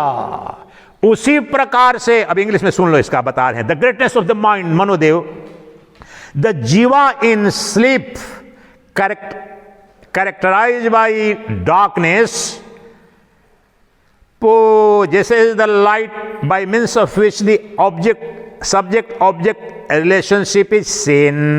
The greatness of mind, this is an important point, the greatness of mind consists in the fact that in dream it can transform itself into knowledge, that is objects of knowledge outside it, act of knowing and the object of knowledge. जो बोल दिया वही बोल दिया कि the knower, the object of knowledge and knowing, ये मनोदेव ही तीनों, ज्ञाता, ज्ञेय और ज्ञान।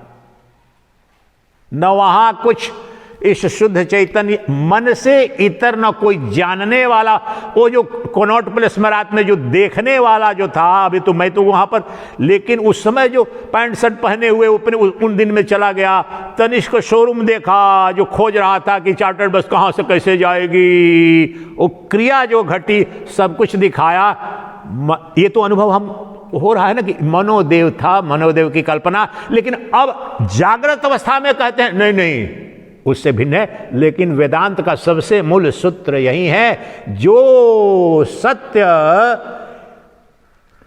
स्वप्न का है वही सत्य जागृत का भी है, और उसको भी उतनी प्रामाणिकता से सिद्ध करेंगे तुरीय की अनुभूति करा करके। इसलिए अब एक अंतिम बात कह करके आगे बढ़ेंगे, थोड़ा या समापन करेंगे। जो भी एक इनका जो नोट ले आया हूं, तो नोट में कहते हैं एक्सपीरियंस ऑफ द सटल, उसी को कि जो सटल सूक्ष्म जो वस्तु स्वप्न में देखते हैं, तो वो सिद्धांत यहां कैसे लागू होता है। The experiences of waking and dream state, जो हिंदी में बोला ना, इसी बात को बहुत प्रिसाइसली बोल रहे हैं उसको। The experiences of waking and dream states are of the same nature. For that is because in both the states the perceiver is aware only of his mental states. ये जो लेबोरेटरी में जो बनाया था आम, इसी के लिए एक्सपेरिमेंट किया था। आम, गाय, काऊ, और बन गए थे कि नहीं बन गए थे, यही कह रहे हैं। The experiences of waking and dream states are of the same nature. For both the states, perceiver is aware only of his mental states, which are not related to any external object. No external object outside me exists. External objects as they are non-existent. Anything other than me is ever non-existent. कुछ है ही नहीं मुझसे परे। From the standpoint of dream, dream objects are also gross. यही तो बता रहा था रात सुबह में, जो कि अरे स्वप्न में जो कनॉट प्लेस का इतना तनिष्क, इतने इसकी दीवार दिखी, मैंने चिंतन किया, तो वो ग्रॉस कंक्रीट की उस समय लग रहा था कि नहीं कोई ऐसे हवा देख रहा हूं। उसी तरह से अभी अज्ञान से आच्छादित होकर के अपने स्वरूप के अज्ञान में, और ये आनंद साहब का मंदिर एकमात्र सत्य है, हम सत्य हैं, सत्संग सत्य है, सब स्वप्न है, कुछ भी सत्य नहीं है इसमें से। बिल्कुल उसी तरह से मन ही अविद्या के कारण ये प्रतीत हो रहा है समस्त द्वैत बाह्य जगत के रूप में। From the viewpoint of the waking state alone one may infer that the dream objects are subtle, that is composed of mere impressions of the waking state, in as much as the dream state no external objects exist at all। जब जागते हैं तब पता चलता है ना कि हमारे मन का ही विकार था, स्वप्न था, लेकिन इस समय नहीं जाग रहे हैं, इसलिए जाग जाओ अपने अज्ञान से। क्या ज्ञान है? मैं शरीर हूं, शरीर मान लिया तो मुझसे बाहर जगत हो गया, मैं आत्मा मान लिया, जान लिया, अनुभव कर लिया तो मुझसे बाहर यही रहेगा, शरीर भी रहेगा। भ्रम मत पालो कि शरीर रहते हुए ही सब कुछ छाया, ये बार बार बोलते हैं। जब अनुभूति जो हुई, जो हमारे ये मगध नरेश जी को बोलता हूं प्रेम से, तो आप चलते रहोगे लेकिन वो अपना it will lose its lustre, छाया के रूप में लगेगा, बिल्कुल अनुभूति में ही। आपको एक उदाहरण बता देता हूं, ये परमात्मा की कृपा से ही बता पा रहा हूं मैं, ये मेरा अनुभूत सत्य है। दिल्ली विश्वविद्यालय के कैंपस में 24 वाइस चांसलर को बहुत सुंदर, वो सामने में पता नहीं कोई दिल्ली में रहते होंगे, तो बड़ी ब्यूटीफुल पार्क था वहां पर, और दूसरे जैसे जो गांधी भवन में करता, तो मैंने वहां पर गहन वो अनुभव अब सर्वत्र होता है। और आप करना, जब ध्यान, पतंजलि योग वाला भी ध्यान ले लो, जब आप ध्यान करते हो तो जैसे कल इन्होंने कहा कि हमने शांति की अनुभूति की, हमने आनंद की अनुभूति की, हम सब करते हैं, ऐसा तो कोई नहीं। वो आता कहां से है? बाहर से तो कुछ नहीं आया। एक बात, अब दूसरी बात बता रहा हूं आपको। आप एक्सपेरिमेंट करना, और ये सबसे पहला रिविलेशन मुझे 22-23 साल की अवस्था में हुआ था, उसी समय ये सब बोलना नष्ट हो चुका था, घटना उसी समय घट चुकी थी। मैं अब ये घटना बताता हूं। उस समय यमुना विहार जो इस दिल्ली का, तो वहां पर रहता था मैं, and I was student of journalism, Bharatiya Vidya Bhavan. उसी समय स्वामी चिन्मयानंद का भी मैंने वहां पर उस कैंपस में ही कर रहे थे, तो 7 दिन का सुना था। मैं जब ध्यान में बैठता था, लेकिन मैं कभी भी मंत्र वाला ध्यान या उस विधि से नहीं करता था, वो परमात्मा की कृपा थी, निराकार पर ही करता था। तो होता क्या था, जब मैं ध्यान तोड़ रहा हूं, टूट रहा है, तो मैंने जो दीवार देखी थी और जिससे उसे वृत्ति आती थी, आंख बंद है, ध्यान कर रहा हूं या जो भी कर रहा हूं, तो आनंद मुझे तो हो रहा है, लेकिन ये जो दीवार है उसका कैरेक्टर कैसे बदल गया है। जो दीवार कंक्रीट लगती थी, जड़ लगती थी, मुझे लगता था कि ये कैसा कोमल, ऐसा अभूतपूर्व सौंदर्य है, सुंदरी है, वो भी every single atom of this wall, everything is emitting divine beauty and brilliance. ध्यान किया, अपने स्वरूप में गया तो दिखता, वो ट्रांसफॉर्मेशन हो जाता है। तीसरी बात, आपको बहुत गुस्सा आ रहा है, किसी पर घृणा आ रही है, घोर घृणा आ रही है, और किसी पर आसक्ति हो रही है, दो है, किसी के प्रति इन्फेचुएशन, आसक्ति, घोर आसक्ति है। ध्यान की अच्छी अनुभूति हो तो देखना दोनों में क्या कैटेक्लिस्मिक डिफरेंस। जिसके प्रति अटैचमेंट बहुत ज्यादा, आप मर रहे हो, रो रहे हो, वो बहुत कमजोर पड़ जाएगा, लूज, और जिससे घृणा है वो भी कमजोर पड़ जाता है। What is the inference? This all is mere mental modification. ये मन ने, ये निकृष्ट है, ये पापी है, मुझे तंग किया, और ये बड़ी सुंदरी है, ये बड़ा मेरे आनंद का कारण, ये सब मन ने कल्पित किया है। वास्तव में जब इनको ये करना, ये दिन में 50, मैंने तो 45 साल इसका अपवाद हुआ ही नहीं कभी भी। इसने मुझे वहां पर तो दिखा दिया था, उसी समय सब दिखा दिया था कि मैं तो वही हूं, कुछ भी नहीं, कितनी मेरी एक साधारण एक स्टूडेंट के रूप में ही हूं, लेकिन मैं यहीं पर रहते। फिर एक सबसे महत्वपूर्ण बात आज रिवील करूंगा, पहले किसी किसी को बताया हूं, वो इसको जानने से भी ज्यादा महत्वपूर्ण बात है व्यक्तिगत, इसका अर्थ तो बता चुका हूं। मैं तिमारपुर में, वहां पर दिल्ली विश्वविद्यालय के बिल्कुल पास में है, तो एक बंगाली फैमिली था, उसके साथ रहता था, उसमें जाता था, ध्यान करता था। तो ध्यान देना, उनके पास टेलीविजन था, तो शाम में कभी बुलाते थे, क्या वो न्यूज़ नहीं सुनोगे? वो अंकल जी थे, बोले क्या हो सुन लो। आंटी जी कभी कभी कुछ, वो रामायण सीरियल वगैरह कुछ चलता था, बात बुलाती थी, ध्यान से सुनना इस कहानी को। मैं कामी हूं कि नामी हूं, महात्मा हूं कि दुरात्मा हूं, बिल्कुल ध्यान देखिए, यहां पर जैसा था वैसा ही था। और एक आम जुआ जो होता है मेरे अंदर, जो भी वासना, कामना, डर, भय, नौकरी बड़ी मिल जाए, ये मिल जाए, सब कुछ था। तो उस समय भी जाता था इधर उधर। प्राइम मिनिस्टर राजीव गांधी उस समय प्राइम मिनिस्टर थे शुरू में, एक दो वगैरह रामलीला मैदान देखने गया, कहीं कहीं मिल गया, इधर मिल गया, उधर मिल गया कोई। बाकी तो दिल्ली में इधर कहीं भी जाओ तो प्राइम मिनिस्टर को उधर से कैवलकेड आ रहा है, उधर आ रहा है, वो तो दिख जाते थे बड़े बड़े लोग। कॉन्फ्रेंस में जाता था ऐसे वाजपेयी जी से ऐसे सामने में इंडिया नेशनल सेंटर में, लोग शंका करा, मुस्कुरा रहे हैं, मैं जनेऊ चढ़ाता था उस समय भी। अब उस समय देखे लगते, देखो कैसे वाजपेयी उस समय पावर में नहीं थे, 2 ही एमपी थे, लेकिन फिर भी वाजपेयी का कैरेक्टर बचपन से हम उनके प्रवचन ये सुनते रहते थे, अथॉरिटी वगैरह। तो ये दिमाग में आता था कैसे इन लोगों का सौभाग्य है, देखिए कितना ये कैसा करिश्मेटिक स्पीकर है। और राजीव गांधी को देखो कैसे चमकता था उस आदमी का चेहरा हो रहा। तो मैं I used to feel infatuated. फिर हीरोइनें बहुत दिख जाती थी वहाँ पर। ये राजेश खन्ना तो वहाँ पर जो एमपी बना था ना, तो वो ऐसे मिलता था वहाँ पर, चाय पीते थे, ये वो करते थे वो भी। लेकिन हमारा तो उस समय भी, हाँ ठीक है, एमपी के रूप में था तो कुछ बात करते थे, चाय पी रहे हैं, या वाजपेयी जी, आडवाणी जी के साथ में, उस समय फील करेगा अच्छा देखो इन लोग इनकी कितनी हस्ती थी। और कोई हीरोइनें भी मिल जाती थी। एक दो बार फ्लाइट में मेरे को करिश्मा आमने सामने बैठी, और कई लगभग सबको देखा है मैं, कहीं यहाँ आया वहाँ, तो लगता था बड़ी लोग इन दिल्ली वाले एयरपोर्ट पर बोलती हो लोग करने लगते थे, सिक्योरिटी वाले को उधर से भगाना पड़ता था। अब मेरे अंदर जिसको देख के आकर्षण होता होगा वैसे ही होता है जो आप सबके अंदर होता है।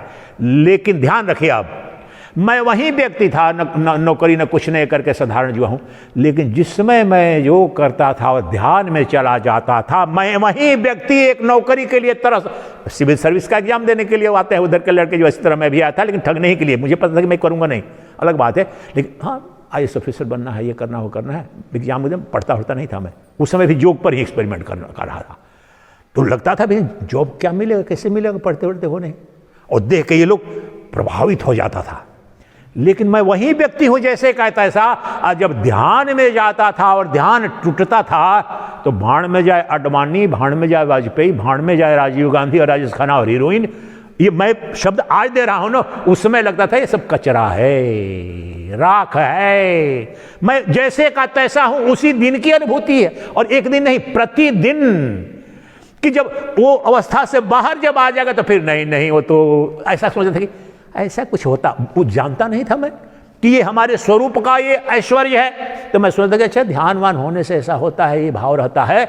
लेकिन ये अखंड भाव से दिखा कि तब जब शास्त्र पढ़ा तब पता चला यही मेरे आत्मा का ऐश्वर्य है, पूर्णानंद है, ब्रह्मानंद मुझे स्वतः अनुभव हो रहा था, जिसके सामने सब मुर्दे हैं, सब मुर्दे हो जाते थे। अनुभूत सत्य था जो आज यहां पर लाया है। उस समय व्यवहारिक रूप से जो कामना थी, वासना थी, डर था, भय सब था, लेकिन सब होते हुए भी किसी ने मुझे कहा नहीं कि ये निकृष्ट। अनुभूति पहले हुई, निषेध बाद में हुआ। वो यहां पर किसी ने नहीं कहा कि सन्यासी बन जाओ, न मैंने किसी से कहा कि सन्यास बनने जा रहा हूं, न बना हूं। मुझे खुद जब महाभोग मिल गया तो मुझे करोड़ों रुपए मुझे पता चला मेरे अकाउंट में, तो 10 रुपए के लिए तुम्हारे यहां भीख मांगूंगा क्या? तुम आ जाना, मैं दे दूंगा। और फिर वहां से ये सब चेंज हो गया कि चलो संसार में भी रहा तो अपने शर्तों पर किसी से कुछ मांगने नहीं गया। वो आत्म साक्षात्कार नहीं भी कहूं तो आत्म झलक। और जब दिल्ली में यहां पर जब आया तो पहले साल तो उस समय नेट वगैरह के लिए बड़ी महंगे पैसे लगते थे, फेसबुक तो ये चलाने का कोई उपाय नहीं, तो मौन रहता था। इतना रोया जब मैंने पंचदशी का गहन अध्ययन किया और ये पता चला कि ये जिसे ब्रह्म ज्ञान, ये आज तक बताया नहीं हूं लेकिन आज बता रहा हूं आप लोगों को, कि ये जिसे पारिभाषिक परमहंस ज्ञान, ब्रह्म विद्या, ब्रह्म साक्षात्कार कह रहे हैं, यही है। ये तो मुझे 22-23 साल की अवस्था में बिना किसी प्रयास के, अभियोजन के ही ये सारी अनुभूतियां हुई थी। लेकिन मुझे पता ही नहीं था। अगर कोई गुरु अब उस समय रहता तो बता देता कि यही परम तत्व है, वहां से निकल करके।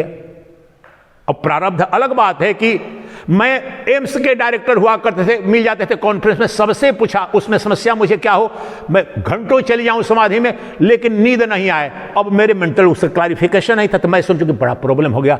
सबसे पूछा, जो बड़े बड़े जितने मठाधीश हैं, योगा गुरु, चाहे तो साइंटिस्ट, न्यूरो साइंटिस्ट वगैरह जो मिलते थे एम्स के, चाहे तो कहीं नहीं पीते, ये तो नहीं पीते, कोई वास्तव में पकड़ नहीं पाए, तो मुझे रोक देने पड़ती थी वो समाधि, रोक दिया। और वास्तव में वो समस्या नहीं थी, वास्तव में समाधान था, जागरण हो चुका था। तो ये मेंटल मेरे अंदर नहीं, 6 घंटा 7 घंटा तो सोना चाहिए, मुझे सोने की जरूरत ही नहीं थी, उसकी जरूरत नहीं होती थी। अब गुरु कोई बता देते, बेटा चिंता मत कर, तेरे को सोने की किस लिए जरूरत है, तू मौज में रह उसी में, ये तुम्हारे परम तत्व की उपलब्धि के कारण है, तुझमें सोना क्या है, तुम्हें सुसुप्ति भी दिखेगी। लेकिन तो ये जो बोल रहा हूं यहां पर, मुझे लगा कि मैंने ये 35 साल अपने ये नष्ट किए, कचरे में मैं रहा, मुझे कोई गुरु, तो फिर मैंने कहा कि चलो प्रारब्ध रहा होगा, परमात्मा ही तो प्रारब्ध तय करता है। लेकिन अब तो पता चला कि हमें उसी समय जो तत्व, अब मुझे पता चला है कि एक बात ओशो ने कही थी उस दिन, वो बात मुझे याद आई, समझ में नहीं आती थी, उनके भी प्रवचन में सुनता था, अन्य बातें जो उनकी पुस्तकें, हर वो बोलते थे कि देखो शास्त्र पढ़ने से ब्रह्म ज्ञान नहीं होता है, शास्त्र पढ़ना चाहिए, लेकिन कब पढ़ना चाहिए, आत्मज्ञान ब्रह्म ज्ञान हो जाने के बाद। तो मैं करता था कि तो बहुत बड़ी बेवकूफ़ी की बात कर रहा है यार, जब ब्रह्म ज्ञान हो जाएगा तब क्या शास्त्र पढ़ेंगे। तो लेकिन वो बात एक बोलते थे, बड़ी महत्वपूर्ण बात, कि देखो शास्त्र पढ़ने का यही लाभ होगा कि तुम्हें पता चलेगा कि मुझे जो अनुभव हुआ है वो ठीक है, और मुझे यही अनुभव हुआ कि वास्तव में शास्त्र से मुझे कुछ ज्ञान नहीं हुआ, हमें उससे प्रमाण हो गया, स्टैंप लग गया कि हाँ ये तो यही लिखा है पंचदशी में, ये तो शंकराचार्य महाभाग इसी को कह रहे हैं,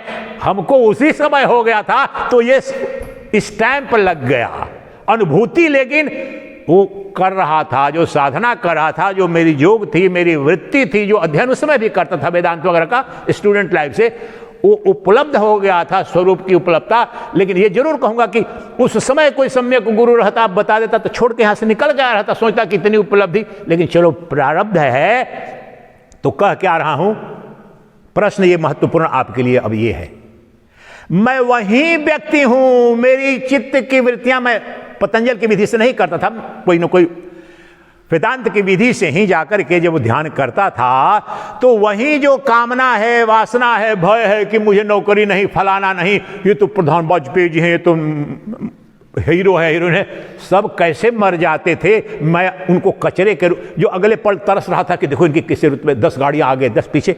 दिल्ली में तो रहने पर वैसे मैं पत्रकार भी था, तो उधर ही रहता था, जहां से इधर पीएम का काफिल कटा रहा है, उधर से आ रहा है, उसमें कोई बहुत सिक्योरिटी वगैरह नहीं होती थी। चंद्रशेखर विश्वनाथ प्रताप सिंह को तो 50 बार ऐसे बैठ करके चाय पीते IISc में, कॉन्स्टिट्यूशन क्लब में, तो बाद में लगता था ना कि देखो इन लोग का बड़ा रुतबा है, ये है।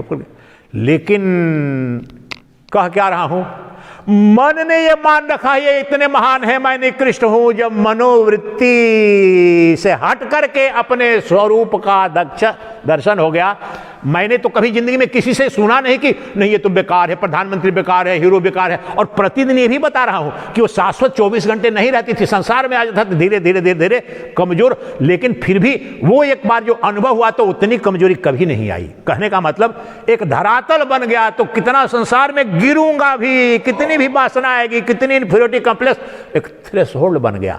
और 2 मिनट भी वहां पर जाऊं, मैं कई बार इंडिया इंटरनेशनल सेंटर के कॉन्फ्रेंस अटेंड किया, बीच में लेके लोधी गार्ड में जाकर ध्यान में बैठ जाता था, क्षण भर में गायब हो जाता था जगत। अब लोधी गार्डन बिल्कुल से अलग काम के लिए जाना जाता है, अभी तो और बढ़ गया है, कभी कभी जाता हूं फिर भी। और जोड़े बहुत बैठते हैं, कपल्स बैठते हैं, ये करते हैं वो करते हैं, उसमें भी आते थे, VIP लोग सब आते जाते हैं, सुबह में मॉर्निंग वॉक सारे मिनिस्टर वॉक करते हैं। लेकिन मैं वहां जाकर के बिल्कुल भी बैठ जाऊंगा और 5 मिनट में इतना अंतर आ जाएगा सब कुछ। और वहां से कॉन्फिडेंस, इंटरनेशनल कॉन्फ्रेंस बगल में चल रहा है हैबिट आर्ट सेंटर में, जाके बम्बार्डमेंट कर दूंगा, कॉन्फिडेंस आ जाएगा, इतना आ जाएगा थोड़ी देर का। अपने वहां से क्या कह रहा हूं, ये सिद्ध कर रहा है मुझसे बाहर कुछ नहीं, मैं हूं ही सच्चिदानंद घन बना, सर्वेश्वर हूं, सर्वशक्तिमान हूं, सर्वाधार हूं, मुझसे पर कुछ नहीं, मेरा ही ऐश्वर्य सर्वत्र है। केवल अज्ञान हो गया है अपने स्वरूप का। जो मेरी अनुभूति उस 22-23 साल की अवस्था में हुई, वही अनुभूति परम अनुभूति है। उसको युक्ति समझ, शास्त्र समझ जब पता चल जाता है तो फिर आप 1 मिनट नष्ट नहीं करते हो, जो कि अब जो 15 साल से मैं कर रहा हूं। मुझे पता चल गया कि ये वही धन प्राप्त हुआ है, इससे बाहर कुछ नहीं। इसलिए बोलता हूं, भाड़ में जाओ तुम, भाड़ में जाए तेरा धन, किसके लिए करेंगे ये सारे पाखंड? जो मिल गया है उससे आगे कुछ है ही नहीं, जो है वो मिल गया है, प्राप्त से प्राप्त हो गया है, निवृत्त से निवृत्त हो चुका है। तुम क्या ले लोगे मेरा और क्या दे दोगे? लेकिन ये इसी ज्ञान से, इंटरमीडिएट का स्टूडेंट था उस समय से, रामकृष्ण मिशन के डिबेट में जाता था पटना यूनिवर्सिटी में, जब छात्रावास में रहता था मैनुअल हॉकी स्टेडियम में सैदपुर में। तो हमने इधर किया कि नहीं, अचानक फिर मैंने सोचा कि नहीं, फर्स्ट ईयर का स्टूडेंट कॉलेज में था तो जाके ध्यान करता था रामकृष्ण परमहंस की मूर्ति ऐसे वैसे, और वेदांत का डिबेट वहां पर होता था, बड़े तेज रहते थे बंगाल के ज्यादा, उसमें डिबेट में पुस्तकों को पढ़ता था। मेरे मित्र बोलते थे तुम तो बड़े इंटेलिजेंट आदमी हो लेकिन अपना समय वेस्ट क्यों कर रहे हो, तुम तो टॉप तेज आदमी हो, सब बोलते थे, हंसते थे, ये बेवकूफ हो रहा, बर्बाद हो रहा, ये हो रहा। लेकिन उस समय से जो वासना लगी उसमें, तो वो सब ने काम किया मिलकर के। ये व्यवहारिक अनुभव केवल अपने बारे में मेरा बताना नहीं है, लेकिन इतना प्रामाणिक मेरा अपना अनुभव है, मैं दुनिया के, मैं ब्रह्मा विष्णु महेश आकर के भी मुझे इसे इतर नहीं बता सकते और इसीलिए टिका नहीं पाए। इसलिए सारे ऐश्वर्य मुझे उपलब्ध हो गए थे, फिर भी मैंने 49th ईयर कहा कि अब भाड़ में ये सब जाए, छोड़ के चल। वो अपना जो स्वरूप है अब उसके परम रूप में उसकी परम पूर्णाहुति करनी आवश्यक है। वो परम पूर्णाहुति के बिना ये सब आता जाता रहेगा। इसलिए सिद्ध करने के लिए आपको बता रहा हूं कि किसी शास्त्र को सिद्ध करने की जरूरत नहीं है, आप जाकर के करके देखो, आप निर्भय हो जाओगे। एक छोटी घटना उसी कैंपस की बता रहा हूं, वाइस चांसलर के ऑफिस के सामने, वहां पर स्पोर्ट्स कॉम्प्लेक्स है दिल्ली यूनिवर्सिटी का, आप देखा होगा, बहुत बड़ा। और वहां पर जो नेशनल उषा अग्रवाल वगैरह में ऐसे जाता था, अकेली भोरे भोरे दौड़ती रहती थी, एशियन ओलंपिक चैंपियन थी, और 4-5 भरे।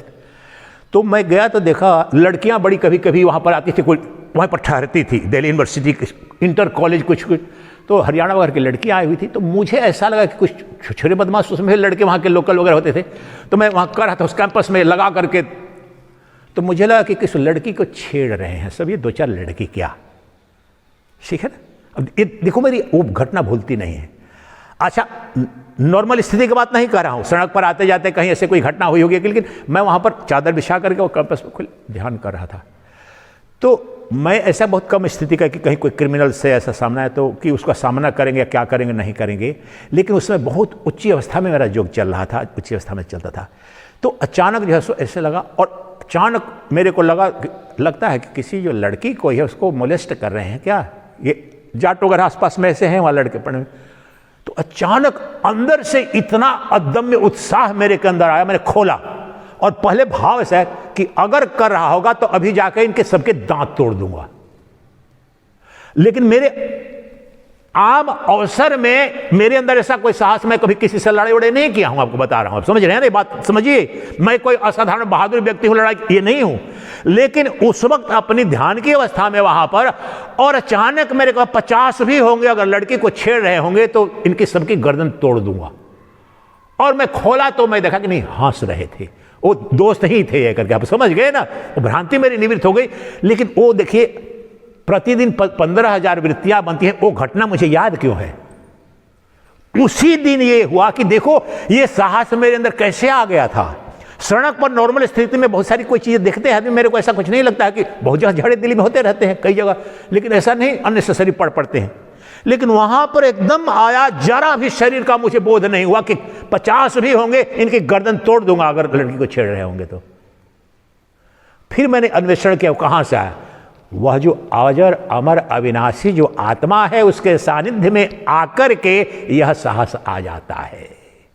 ये मेरा नहीं था, इस जीवात्मा का नहीं था, आत्मा के सानिध्य से आत्मा के गुणधर्म आ जाते हैं। क्या गुणधर्म?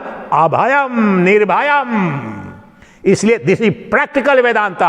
जो वेदांत का श्रवण मनन निधिध्यासन करेगा, अनुपालन करेगा, तो व्यवहारिक जीवन में भी ऐसे ही सूरवीर मंगल विवेकानंद, अरविंदो, मंगल पांडे, परमात्मा का कोई ना कोई सौभाग्य होगा। आमने सामने गांव है, मंगल पांडे पहला स्वतंत्रता सेनानी, एकदम सामने यूपी बिहार का बॉर्डर पैदा हुआ, जो इस बात का मुझे बहुत गर्व है। मंगल पांडे पहला स्वतंत्रता सेनानी, पड़ोस का गांव, एकदम सामने सामने गांव, गंगा के इस पार उधर। अब ये सबकी भूमिका वेदांत की ये बता रहा हूं ना। जो ऐश्वर्य नहीं आता, आत्मा का बल नहीं होता तो गोली दूसरे नहीं कर रहे थे, धर्म पर आक्रमण हुआ, मार दी गोली। तो कह क्या रहा हूं आत्मा मेरे लिए विश्वास का विषय नहीं है। प्रतिपल अनुभूति पहले हुई, शास्त्र सम्मति अब हो रही है। अब वेदांत के जो शास्त्र हैं उनके अनुरूप भी अब तीनों अवस्थाओं का विश्लेषण शुरू हो गया है। हमने कहा था कि 2 कारिका लेंगे, लेकिन समय कितना हो गया है देखिए पीछे, 5-5। आज तो उधर समय चल गया था, तो ले लेते हैं 10 मिनट में, 10-15 मिनट में वो कारिकाएं हो जाएंगी, फिर एक ही बचेगा ये करके। तो ये जो कारिका मैंने बोला था ना, चूंकि उसको तो मैं जान रहा हूं, समझ रहा हूं ना, ये लीजिए कारिका नंबर 1 लीजिए। बहिष्प्रज्ञो विभुर्विश्वो यन्तः प्रज्ञस्तु तेजसः घन प्रज्ञस्तथा प्राज्ञ एक एव त्रिधा स्मृतः। ये जो विभु विश्व बहिष्प्रज्ञ है, तेजस अंतः प्रज्ञ है, तथा प्राज्ञ घन अर्थात सुषुप्ति प्रज्ञान घन है। इस प्रकार एक ही आत्मा 3 प्रकार से कहा जा रहा है, अर्थात भास रहा है, प्रतीत रहा हो रहा है, दिख रहा है तीनों में एक आत्मा ही। अब ये वाक्य तो इतना ही है, लेकिन इसका इंप्लीकेशन इसमें बड़ा डिटेल में लिखा है, वो पढ़ के नहीं है, बता देता हूं कि इसका मतलब क्या हुआ। इंग्लिश में निखिलानंद जी ने जो किया है कि विभु विश्व विश्व तेजस और प्राज्ञ। अब उसमें विश्व जो है, उसमें जो दृष्टा, दृश्य और दर्शन तीनों आ जाते हैं, ठीक है। तेजस में dreamer, dream world and dreaming. Sleep में sleeper, sleeping and whatever ignorance as the sleep world is there. ये पहली बात जो कह रहे हैं वो तो स्पष्ट है कि ये 3 अलग अलग अवस्थाएं आत्मा के ही हैं, आत्मा के ही हैं। लेकिन जो दूसरी बात इस शब्द में स्पष्ट आपको नहीं समझ में आ रहा होगा, तकनीकी रूप से इन्होंने कह दिया कि इन तीनों के अपने जो, जैसे स्थूल, किसको, विश्व को क्या बताया कि ये स्थूल भोग करता है, अर्थात वैश्वानर का लक्षण क्या है, 19 मुख से स्थूल जगत का जो भोग करता है। स्वप्न वो भी 7 अंग वाला और 19 मुख सूक्ष्म जगत का भोग करता है। और गहन सुषुप्ति चेतोमुख, केवल चेतना मात्र से अनुभूति होती है कि कोई अनुभूति स्वप्न जागृत वाली नहीं होती है। और इसका जो अधिदैव है, जो ईश्वर है, ये 7, अब इसमें 3-3 9, ये 9 बनते हैं। दृष्टा, दृश्य, दर्शन, इन तीनों पर लागू कीजिए। वास्तव में ये कह रहे हैं कि ये 9 के 9 एक अद्वितीय आत्मा के ही कल्पित आभास रूप में, they are mere projections, mere appearances, due to what, due to ignorance, अग्रहणम के चलते अन्यथा ग्रहणम। Non comprehension of reality leads to misapprehension. रज्जु सर्प न्याय पर विस्तार मिलेगा। रज्जु का सम्यक बोध अंधकार के साथ नहीं हुआ, मैंने कल्पना कर ली सर्प है, आदिशंकर के भाष्य में भी मिलेगा, अन्यथा ग्रहण। और तो हमने आत्मा का, रज्जु क्या है यहां पर, आत्मा, सर्प क्या है, देह, वही तो डरा रहा है। आत्मा को भूल करके, रज्जु को भूल करके मान लिया शरीर को सर्प, सारा भय, मरूंगा, जीऊंगा, धन हूं, गरीब हूं, अज्ञानी हूं। ये वास्तव में इनमें से कुछ भी है ही नहीं। जिसने जान लिया कि मैं शुद्ध चैतन्य हूं, आत्मा हूं, तो आत्मा में न वैश्वानर है, न हिरण्यगर्भ है, न ईश्वर है। 9 के 9 कल्पित हैं। न न विश्व है, न तेजस है, न प्राज्ञ है। ये सब डिजॉल्व हो जाएंगे और लय योग से करेंगे अंतिम दिन ये करके। इसका तो अर्थ ये हुआ। अब जो 5वां लीजिए, 5वें पर आइए, वो और जो कुछ संदेह होगा उसको ही नष्ट कर देंगे। ये देखो, इस पर मैंने नोट लिखा है, जो वहां दिन बोला था ना, ऐसे अचानक कुछ नहीं होता, उस दिन ही लिखा हुआ है। यहां पर नोट मुझे याद है कि मांडुक्य उपनिषद साक्षी शोधन एवं साक्षी साधना का सर्वश्रेष्ठ विज्ञान है। पहले दिन बोला था। अब इस पर जब गहन अनुसंधान करा तब वहां पता चला कि ये साक्षी केंद्र है, उसी का अनुसंधान, उसी की साधना। देखो नोट लिख रखा है, मैंने ऐसे नहीं लिखा है, अभी नहीं हो सकता है, 1 महीनों से कर रहा था, तब वहां पता चला साक्षी के सिवा कुछ नहीं। तो 5वां मंत्र लो, ये है, ये तो सब खत्म कर देता है। त्रिशो धामसो यद्भोज्यम भोक्ता यच्च प्रकीर्तितः वेदैतदुभयं यस्तो स भुञ्जानो न लेप्यते। ये एक श्लोक पर्याप्त है समस्त अज्ञान अंधकार का जंग जला के खाक कर देने के लिए। इसका अर्थ समझना 5 ही मिनट में बता दूंगा, ध्यान से आप जाकर फिर पढ़ना क्या कह रहे हैं। पहले शाब्दिक सुनो। जागृत, स्वप्न और सुषुप्ति, इन तीनों स्थानों में जो भोज्य और भोक्ता बतलाए गए हैं, the seer and seen, experiencer and experiencer, भोक्ता और भोग्य, ये तीनों अवस्थाओं में जो भोक्ता और भोग्य जो बतलाए गए हैं, इन दोनों को, भोक्ता और भोग्य को जो जानता है वह भोगों को भोगते हुए भी उनसे लिप्त नहीं होता है। What is the meaning of this? Most profound implication. पूरी साधना जीवन की इसी बात पर तो करनी है। इसमें बहुत विस्तार में इन्होंने लिखा है, लेकिन मैं संक्षेप में बताता हूं। जाने जो इन तीनों अवस्थाओं में जो भोक्ता है और भोज्य है, उनको तत्वतः जो जानता है वो क्या बोल रहे हैं, लिप्त नहीं होता है इनमें जो। अब ये पूरा अद्वैत वेदांत है इस कारिका में। यही तो खेल है गौड़पादाचार्य का। ऐसे बम फोड़ेंगे आपको, ये तो अभी प्रारंभ चल रहा है। इसका तात्पर्य यह है, निहितार्थ समझो, कि जिसने जान लिया इन तीनों अवस्थाओं के अधिष्ठान रूप एक आत्मा को, साक्षी को जिसने जान लिया, क्या जान लिया? कि मैं एक हूं, अद्वितीय हूं। तो क्या जानेगा बाय इन्फरेंस?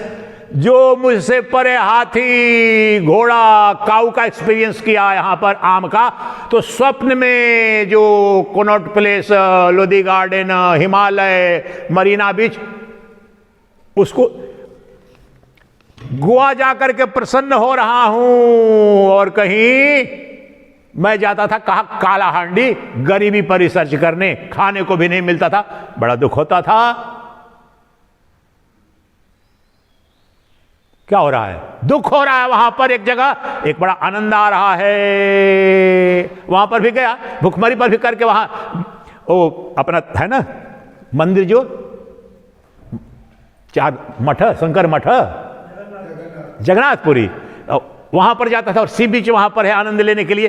अब दोनों देखिए, भुखमरी पर ये जागृत अवस्था में घटित हो रहा है, खाना नहीं मिला, पीना नहीं, गरीबी पर, भ्रष्टाचार पर रिसर्च कर रहा हूं, व्यवहारिक अनुभव। अच्छा चलो वहां पर गया तो वहां सुख हुआ।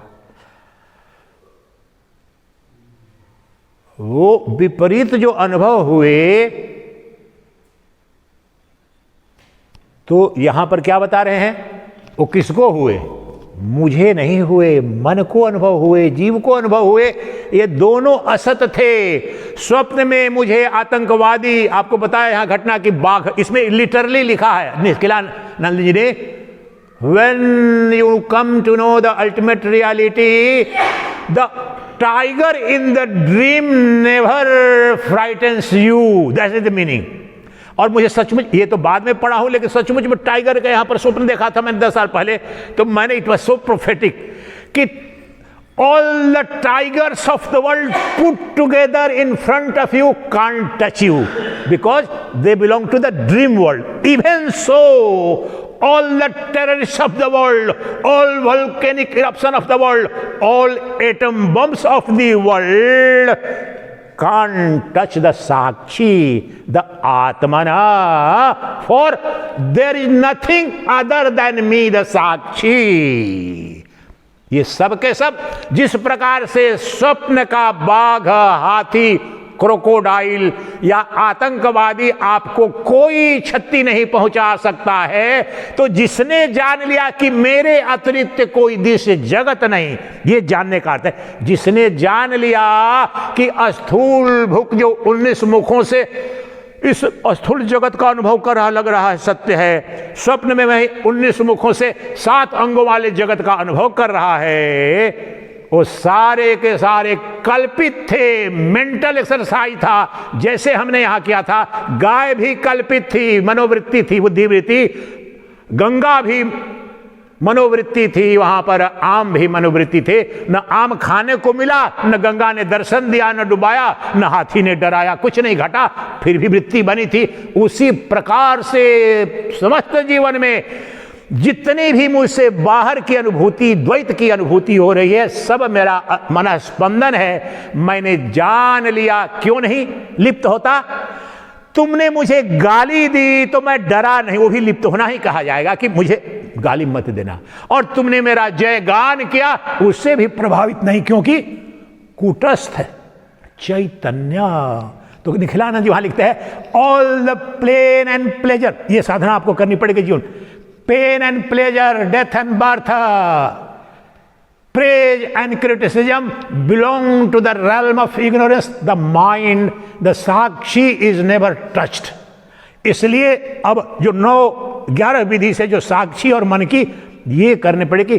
देखो मुझे जो अपमान का महसूस हो रहा है, भय लग रहा है, डर, ये सारे के साथ लगता है मुझे डर लग रहा है, लेकिन ये मन के गुण धर्म है, आत्मा के नहीं है। इसलिए जो साक्षी इन स्वप्न, जागृत, सुषुप्ति, इन तीनों अवस्थाओं के सम्यक स्वरूप, और ये वो तुरी है जिस पर कल जो है 7वें, उसी पर कल और परसों नित्य होगा। नित्य मतलब दिव्यानंद की अनुभूति होगी। प्रपंच उपशमित जब जानने का तात्पर्य यह कह रहे हैं कारिका में कि जिसने जान लिया इनके सम्यक रूप से कि जागृत अवस्था में, सुषुप्ति अवस्था में, स्वप्न, इन तीनों में मेरे अतिरिक्त कोई था नहीं। सत्य क्या था? भोक्ता च भोग्यम स्वयमेव सर्वम। विवेक चूड़ामणि, ये 10 साल से मैं गाता हूं। इस पर मैंने संस्कृत में रचना कर दी थी गलत सलत, तो सुना देता हूं, इसके साथ विराम देंगे। भोक्ता च भोग्यम स्वयमेव सर्वम, भोक्ता च भोग्यम स्वयमेव सर्वम, पति च भार्यां स्वयमेव सर्वं, पति च भार्यां स्वयमेव सर्वं, द्रष्टा च दृश्यं स्वयमेव सर्वं, द्रष्टा च दृश्यं स्वयमेव सर्वं, ज्ञाता च ज्ञेयं स्वयमेव सर्वं, ज्ञाता च ज्ञेयं स्वयमेव सर्वं।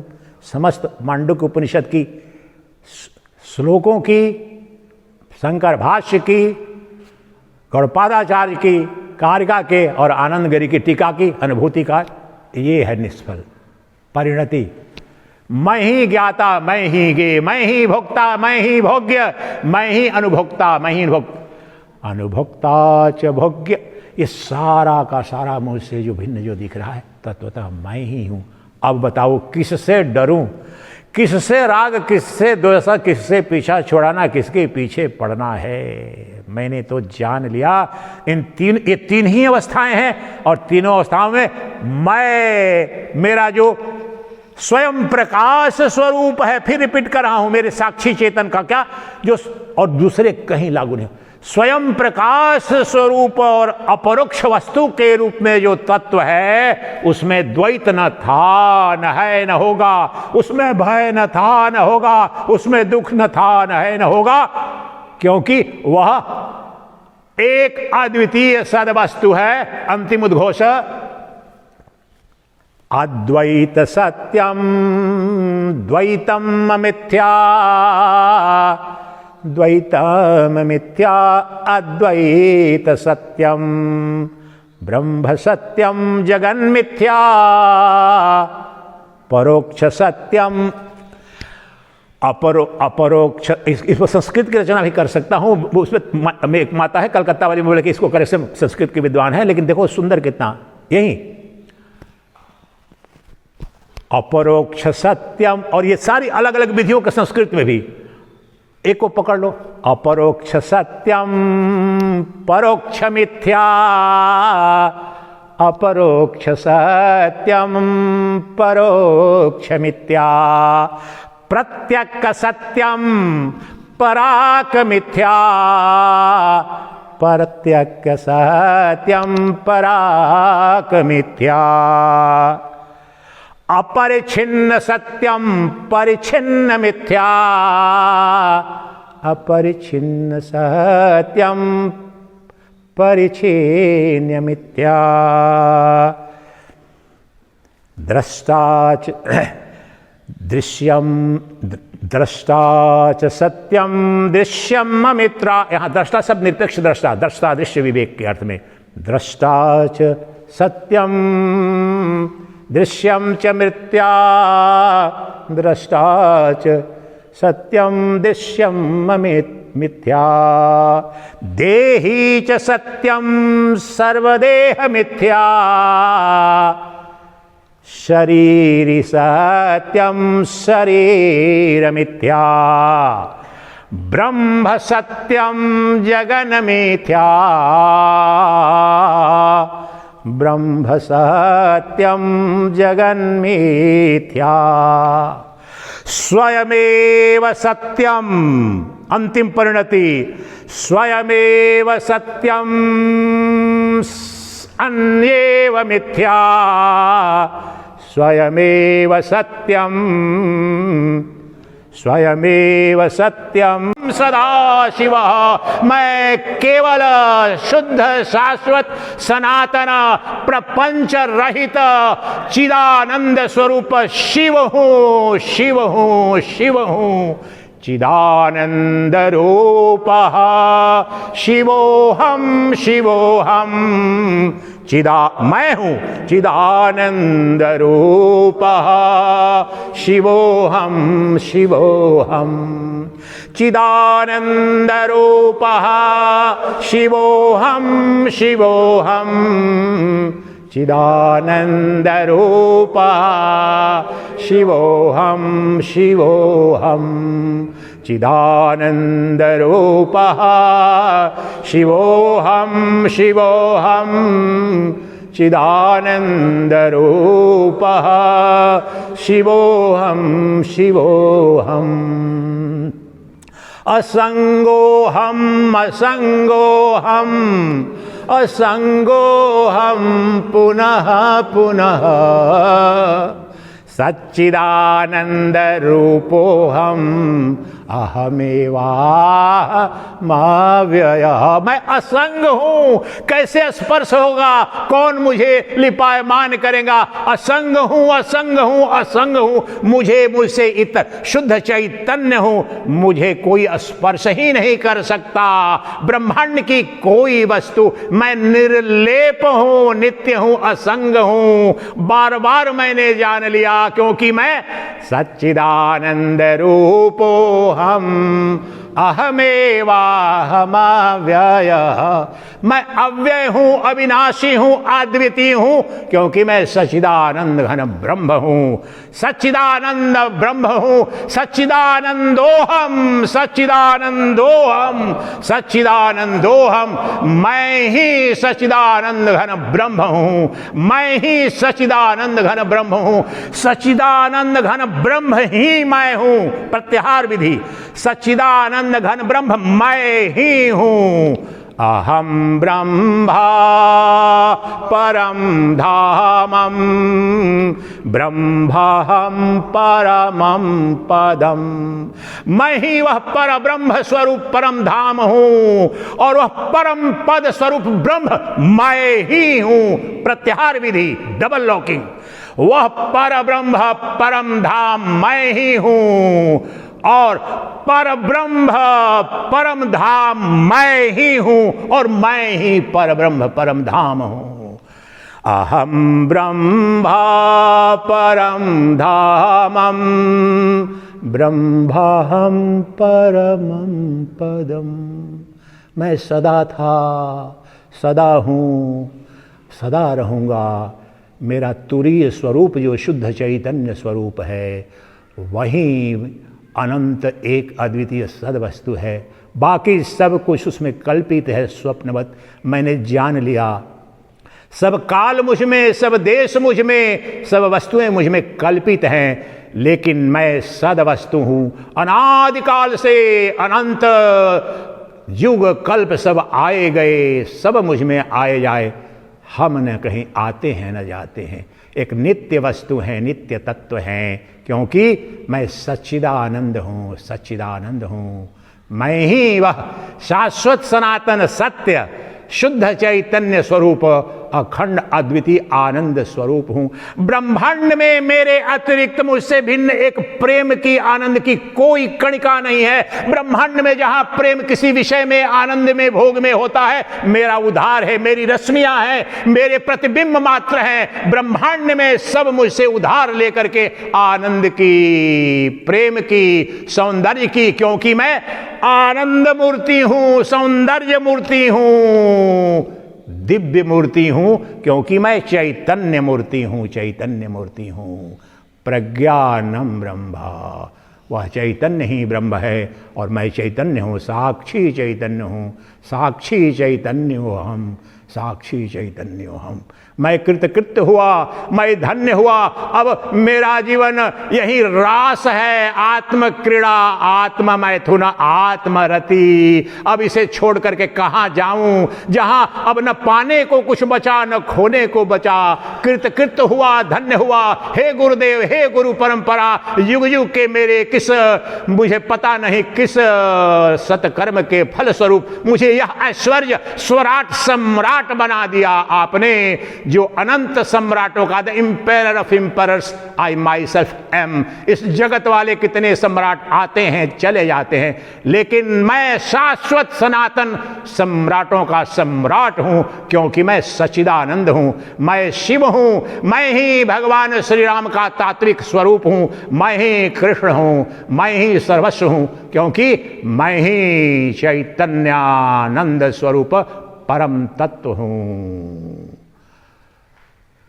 जो मेरा सत्य वो सबका सत्य है, जो मैं हूं तुम भी वही हो, इसी में डूब जाओ, विलीन हो जाओ।